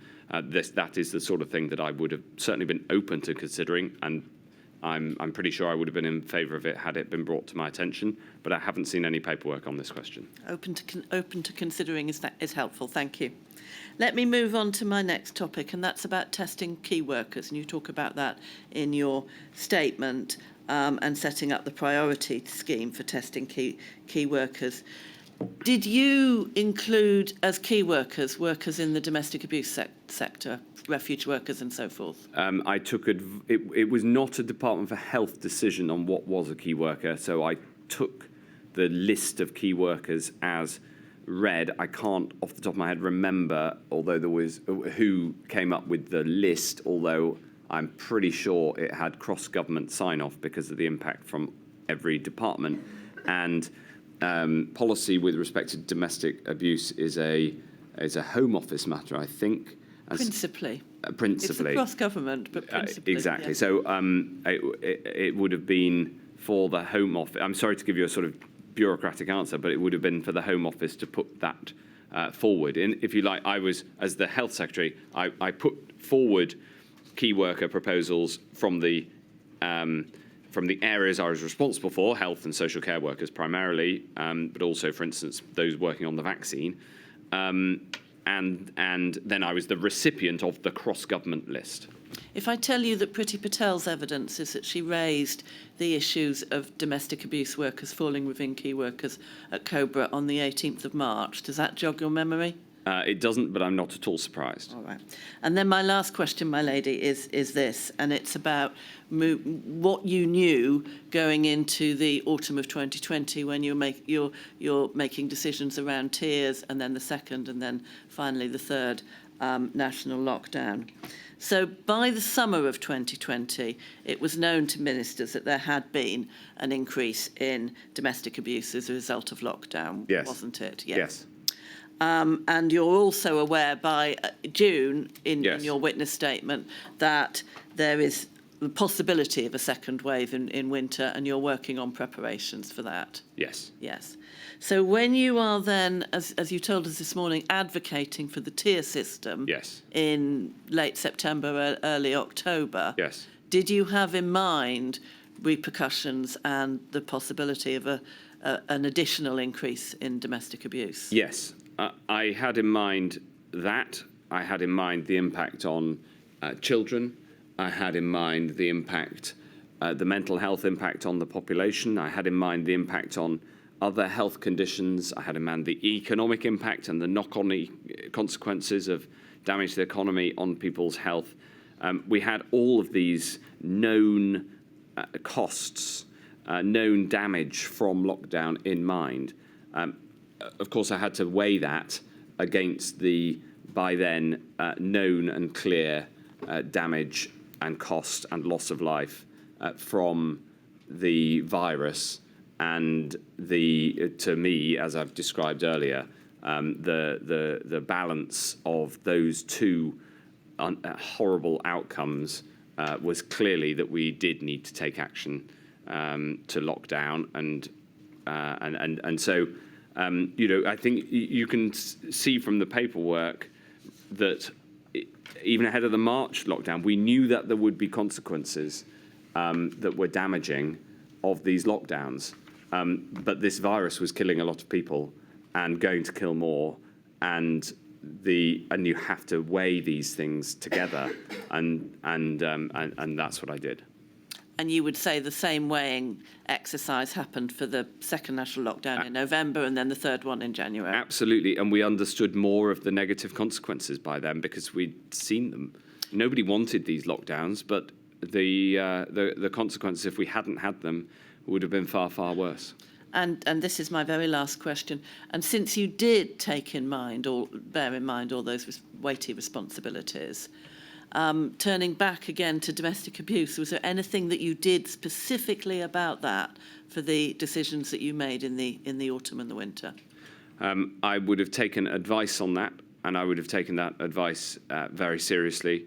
I don't, without going back through the paperwork, I don't have a direct answer to the question. It isn't. I can't remember specifically, but I know that it was something that we considered. Thank you, Mr Hancock. Thank you, my lady. Thank you, Ms Davis. Mr Jacobs. Mr Jacobs is also behind you, Mr Hancock. Don't worry about it. He's used to people's backs as well. Mr Hancock, I ask questions on behalf of the Trades Union Congress. First topic is financial support for self-isolation. Yes. An early step that was taken by the government on this issue in March 2020 was making sick pay available from day one rather than day three, Yes, if you recall. I do. On the 3rd of March 2020, you can see it if you need to, but you sent a WhatsApp message saying that you were supportive of the fix, though it only solves half the problem. Yes. What was the other half of the problem that wasn't being solved, to your recollection? Sick pay in this country is far, far too low. It's far lower than the European average. It encourages people to go to work when they should be getting better. Having low sick pay encourages the spread of communicable diseases. It discourages having higher sick pay. Better put it in the positive. Having higher sick pay would encourage employers to do more to look after the health of their employees. Before the pandemic, I'd been on an internal government campaign to significantly increase sick pay. I'd double it if I had a magic wand. So moving from 3 days to 1 day payment was a small step, which I obviously was necessary for the pandemic, but I enthusiastically embraced. But I would have gone far, far higher. We needed isolation payments from the start. We got them in the end by September, and I pay tribute to the Trade Union Congress for their campaigning on this issue, which helped me get it over the line. And on that point, Mr Hancock, you may recall appearing on Question Time on the 19th of March 2020 and accepting in response to a question from Francis O'Grady, the then General Secretary of the TUC, that you couldn't survive on the £94 per week of statutory sick pay. Yeah. And it should be higher. I think Francis O'Grady is wonderful and gave great service to the country in the role that she was in, and she made an argument that I very strongly believed in. Sorry, Mr Hancock, I do have limited time. In fairness, got me on one of my pet. The TUC may not thank me for interrupting you in praising Francis O'Grady, but I better move on. In fairness to you, in response to questions from Mr Keith yesterday about Eat Out to Help Out, I think it was your evidence that at the time you were campaigning internally to get funding so that those who test positive would isolate, which you eventually got in place in September. Yes, Dido Harding and I had a very strong campaign on that. And who needed to be the target of that strong campaign, i.e. where was the resistance? Well, we needed to get cross-government agreement, and that is the government's a large beast, so there were all sorts of people we needed to get on side for that. Mr Hancock, clearly you need cross-government agreement, but where was the resistance, straightforwardly? Well, I can't remember. You'll have to look in the paperwork, but you need to have number 10 on side, Cabinet Office on side, and Treasury on side. For something like that, you'd also need to have the DWP on side, because although this was a pandemic and therefore I was driving it, it would typically be something close to their hearts as well. Okay. I can't remember precisely what the dynamics of that debate were. The Test and Trace Support Payment Scheme came in on the 28th of September, Monday the 28th. I'm going to ask you about notes made by Sir Patrick Vallance of a meeting on the 25th of September, so the Friday before that came in. Okay, it's page 621 of the inquiry schedule of his notes, 273901. And we can see, Mr Hancock, it says, cases, admissions and deaths all up. PM obsessed with testing again. Are people actually doing the self-isolation? So Sir Patrick argued that low levels of isolation is key. They, of course, go straight to enforcement. Hancock argues that it is all okay from Monday, and presumably that must be a reference to the Test and Trace Payment Support Scheme. PM says, we must have known this wasn't working. We have been pretending it has been, whereas secretly we know it hasn't been. Hancock lets out a big sigh. Yeah, I feel like giving out a big sigh now.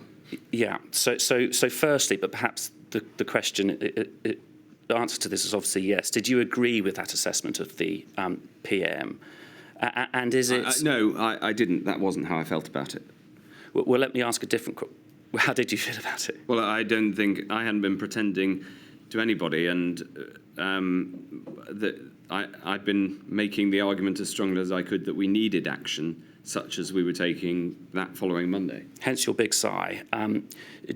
Do you think, though, that it's a pretty appalling state of affairs that 6 months after this measure of self-isolation becomes a key NPI, the PM's assessment is we have been pretending it has been working, whereas secretly we know it hasn't been? I think that the lesson for the future is that self-isolation payments, rapidly delivered, are a necessity when self-isolation or indeed mandatory isolation is required. And my lesson, a further lesson I would take for the future from this whole debate in government is that we should have higher statutory sick pay, but I appreciate that's out with the terms of reference of the inquiry. Mr. Hancock, the learning lessons point is clearly important. My question, straightforwardly, was: do you agree with the characterisation that it's a pretty appalling state of affairs to be in at that stage in the pandemic? I think that is unfair. There were enormous numbers of pressures, and these decisions and the positions people took were for good, rational reasons, as far as I could see on this. I'm just very glad that we got over the line. Next topic is movement of staff between care homes. Yes. Could we have on the screen your third statement, please, page 8, 273833, and in particular, paragraph 33.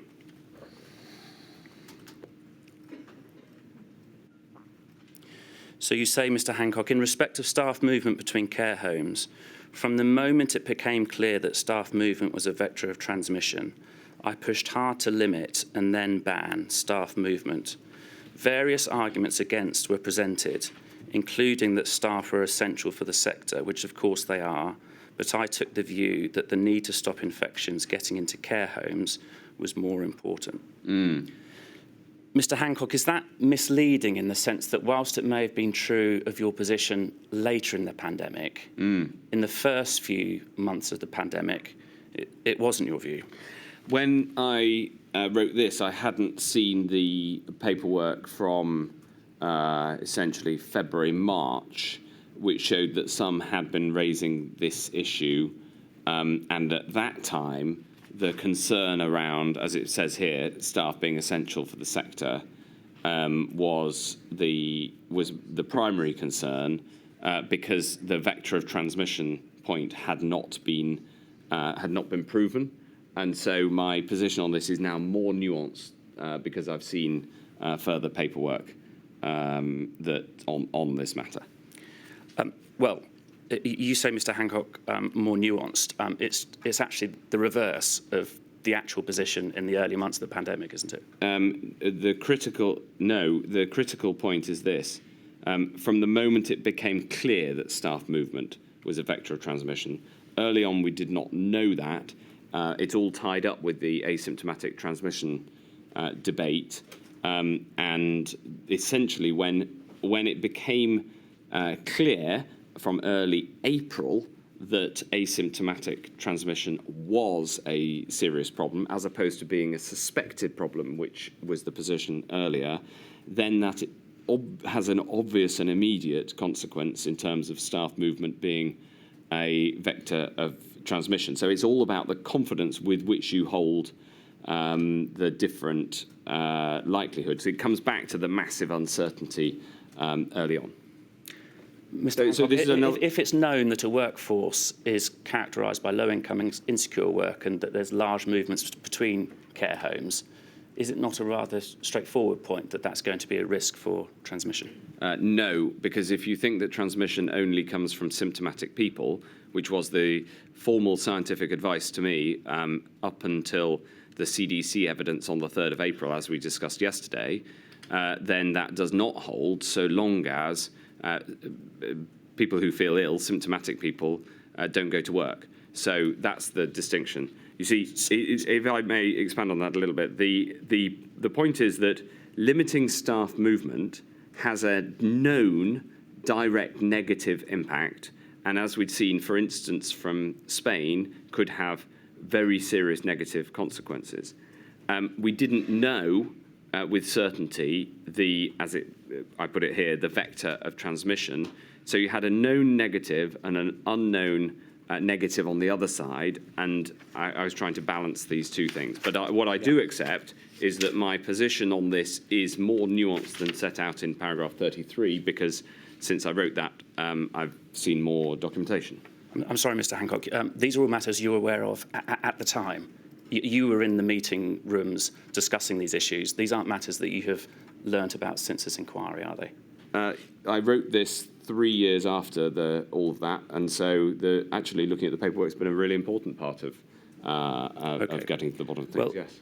Before I move on to my final issue, focusing on the action taken following April when you say it became clear that it was a significant issue, could we have page 61 of the Valence schedule, 273901? So just to orientate ourselves, Mr. Hancock, it was on the 15th of May that your department issued discretionary guidance on limiting staff movement. And then 11 days later, on the 21st of May, care homes meeting, PM is now putting real pressure on them to sort things out, but still they won't stop people working across more than one home. This is a big issue everywhere, and we raised in Feb. So actually, Mr. Hancock is right, isn't it, that even after what you say you learnt in April, there were still others, it appears, including the PM, trying to push your department to go further, and you weren't doing so? The situation was this: until we had clear advice on asymptomatic transmission following the CDC publication on the 3rd of April, the advice was that, as I said, that if you were symptomatic and therefore didn't go to work if you were symptomatic, then that was essentially enough to address the problem given the known negatives of restricting the workforce. Once that advice changed, because the scientific advice was updated, and remember, I'd commissioned scientific advice on asymptomatic transmission on the 11th of March, and it had taken several weeks for that to finally come to fruition over in terms of asymptomatic testing in that case, the 14th of April. So there was, whilst that work was going on, the initial position was that stopping people with symptoms from going to work was enough. We then... I'm sorry, Mr. This is important. I'm answering your last question. We then put in place a strong guidance against working in more than one care home. That had the result of a 90% reduction in people working, the number of people working in more than one care home. I then wanted to legally ban people from working in more than one care home. And the paperwork shows I pushed that all through the autumn. We got within days of announcing it a number of times. It was variously blocked, and eventually I dropped that proposal after it was finally blocked at the start of January 2021, and we brought in the third lockdown. So this was a point of great frustration to me. I hope that's a full explanation of the trajectory of this particular policy. But just to remind you of the question, is it right factually that even after April, pressure was being put on you, including by the PM, to go further than the discretionary guidance? That never actually happened, did it? I continued to push for full legal restrictions on working in one care home, and I was not allowed to announce that. I couldn't get cross-government agreement. I'm going to try and deal with the final topic in 1 minute, Mr. Hancock. Okay. Decision-making in education. 6th of August, you describe attending a meeting where plans for reopening schools in September are discussed, as are various contingency plans given the precarious R rate at that time. So, for example, the documents you exhibit talk about the possibilities of informing secondary schools that they may need to rotate and things of that nature. Sir Patrick, in his note of that meeting, describes the PM as saying, "Don't want to hear about plan B and C for failure. I just want pupils back at school. And we are no longer taking this COVID excuse stuff. Get back to school." 2 2 questions.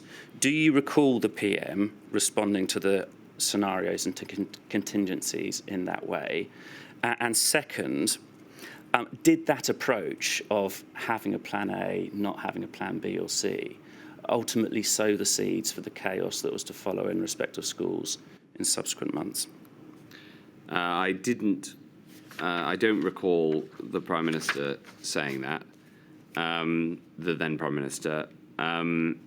And with respect to schools, we did end up putting in place other policies that you could describe as a plan B, including testing. But ultimately, as I said earlier, we had to pull all the levers and close schools in January. That's factually what happened. But was there a problem of not having, in advance, careful contingency plans? I'm not sure. I don't agree with the characterisation, and I think that taking one comment from a notebook doesn't necessarily capture what happened. Not least because we did have contingencies, for instance, to put testing into schools once we had an enormous testing capability by the autumn. Thank you. I've properly pushed my time. Thank you. Last questioner is Mr. Metzer. Mr. Hancock, who's down there. Mr. Hancock, I asked you a small number of questions on 2 topics on behalf of the long COVID groups. You said that you agreed to put together a campaign on long COVID on the 31st of July 2020 at a round table which resulted in the public campaign launched in October 2020. This agreement came after long COVID SOS wrote to you in July 2020 saying they were struggling to get help from the medical community for their disease and felt abandoned by the government. In the interim, Long COVID Support raised similar concerns with Jeremy Hunt, and you responded to a letter they wrote in September 2020. And in October 2020, Long COVID Kids also raised additional concerns in relation to long COVID in children in a public letter to the British Medical Journal. In January 2021, Long COVID Support wrote a letter to all members of Parliament still asking that long COVID be made of the narrative. We know, and you've said, that DHSC issued a press statement and just the one video on long COVID on the 21st of October 2020. One statement, no slogans were created, no public information campaigns were launched, and no further videos or press statements were released. You've said yourself that communications are an important NPI. Why wasn't more done to communicate the risk of long COVID to the public when you had long COVID groups repeatedly raising concern about the lack of communication? Well, I'm very grateful to you for the work that you've done, the group's done on this. And writing to me in July was important because it made me realise that there was a problem that needed to be addressed, given that I knew about the impact of long COVID personally. And so hence I convened that round table and we took the action that we did. And we discussed earlier why it took 6 weeks from then to October, mid-October, to launch the plan. The only part of your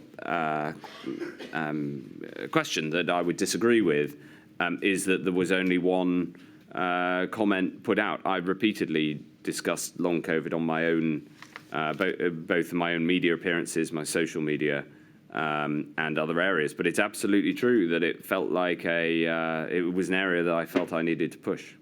So do you agree and accept that insufficient was done to communicate the risk of long COVID to the public? Well, I think that raising concerns about long COVID was an important part of explaining why it's important to tackle COVID. The large swathes of the public understood that and were on side for that. The campaign against it was ranged in a relatively small part of the political debate, if you like. Well, you raised long COVID on your own, but why wasn't it raised across government? I don't know. You'll have to ask people across government. I mean, I had my shoulders to the wheel on this one. You said the only way to prevent long COVID is to prevent COVID. When decisions were taken to release restrictions in 2021, yes, wasn't it even more important to communicate the risk of long COVID to encourage people, including the young, to maintain protective behaviours to avoid long COVID? Yes, I think that's reasonable. The pace at which the restrictions were lifted in 2021 was driven by the data with gaps wide enough to be able to see the impact of each restriction. I think this is important after the experience of lifting too much in 2020. Well, do you accept, therefore, there was a failing to communicate sufficiently the risk of long COVID in 2021, particularly concerning young people? I think that I haven't seen the amount of cross-government communication there was on it. All I can tell you is that this was something I was personally concerned about and used my own communications to reinforce the point. All right. On the second topic, we know that the DHSC established external ministerial roundtables on the long-term effects of COVID-19, and these were chaired by Lord Bethell in October 2020. Yeah. You attended one of the roundtables on the 23rd of February 2021. Don't think we need to go to it. Yeah. INQ 0000600080. Yeah. Patient advocates also attended the roundtables and have said they couldn't see how the discussions translated into policy. The question is, how did insights from the roundtables inform the decisions that you and other decision makers made in response to the pandemic? Well, what I'd say is that getting action on this subject was hard. And even as Secretary of State and with an excellent minister, Lord Bethell, who did a brilliant job during the pandemic, even with both of us pushing on it, it was difficult to get the movement that we needed within the NHS. You know, sometimes people describe working in government as wading through treacle, and long COVID was undoubtedly an area where I didn't get the responsiveness that I would have hoped for and did get in some other areas. Can you explain why? Can I explain why government works like that? I mean, crikey. No, can you explain specifically why long COVID didn't get that attention that you personally felt it deserved? I think it was because it was fundamentally difficult within the health system because of the very wide variety of ways it presents. In fact, I'm worried today that long COVID is not getting enough support, and I've heard rumours that there are some long COVID clinics that are under threat of closure. I think that would be a mistake. So sometimes in government you make a decision and things happen quickly, and sometimes you make a decision and nothing happens at all. And this will be. And this was. It's not true to say nothing happened at all. We did open long COVID clinics. Many of them are still open today. As I said earlier, my mother is still a patient at one of them. So I still follow this issue closely. But I would just say that long COVID was one of those issues that is closer to the wading through treacle than the government machine responding as an orchestra does to their conductor. Thank you, Mr. Metzer. No, sorry, Mr. Metzer. Thank you, my lady. I've been tough on everyone else. Indeed. Does that complete the questions for today? Mr. Hancock, that completes your evidence today. I'm terribly sorry, but I can't give you any guarantees. I won't be asking you to attend again in future modules. Thank you for your help over the last couple of days and for your patience. Thank you. Right. The next witness, so that people know if they wish to make any plans, will be Boris Johnson, the former Prime Minister. He will appear next Wednesday. We won't now be in a position to call Simon Case. That's due to medical reasons, and if people wish to see my ruling on that subject, they'll find it on the website. So it will be 10 o'clock next Wednesday, please. Thank you.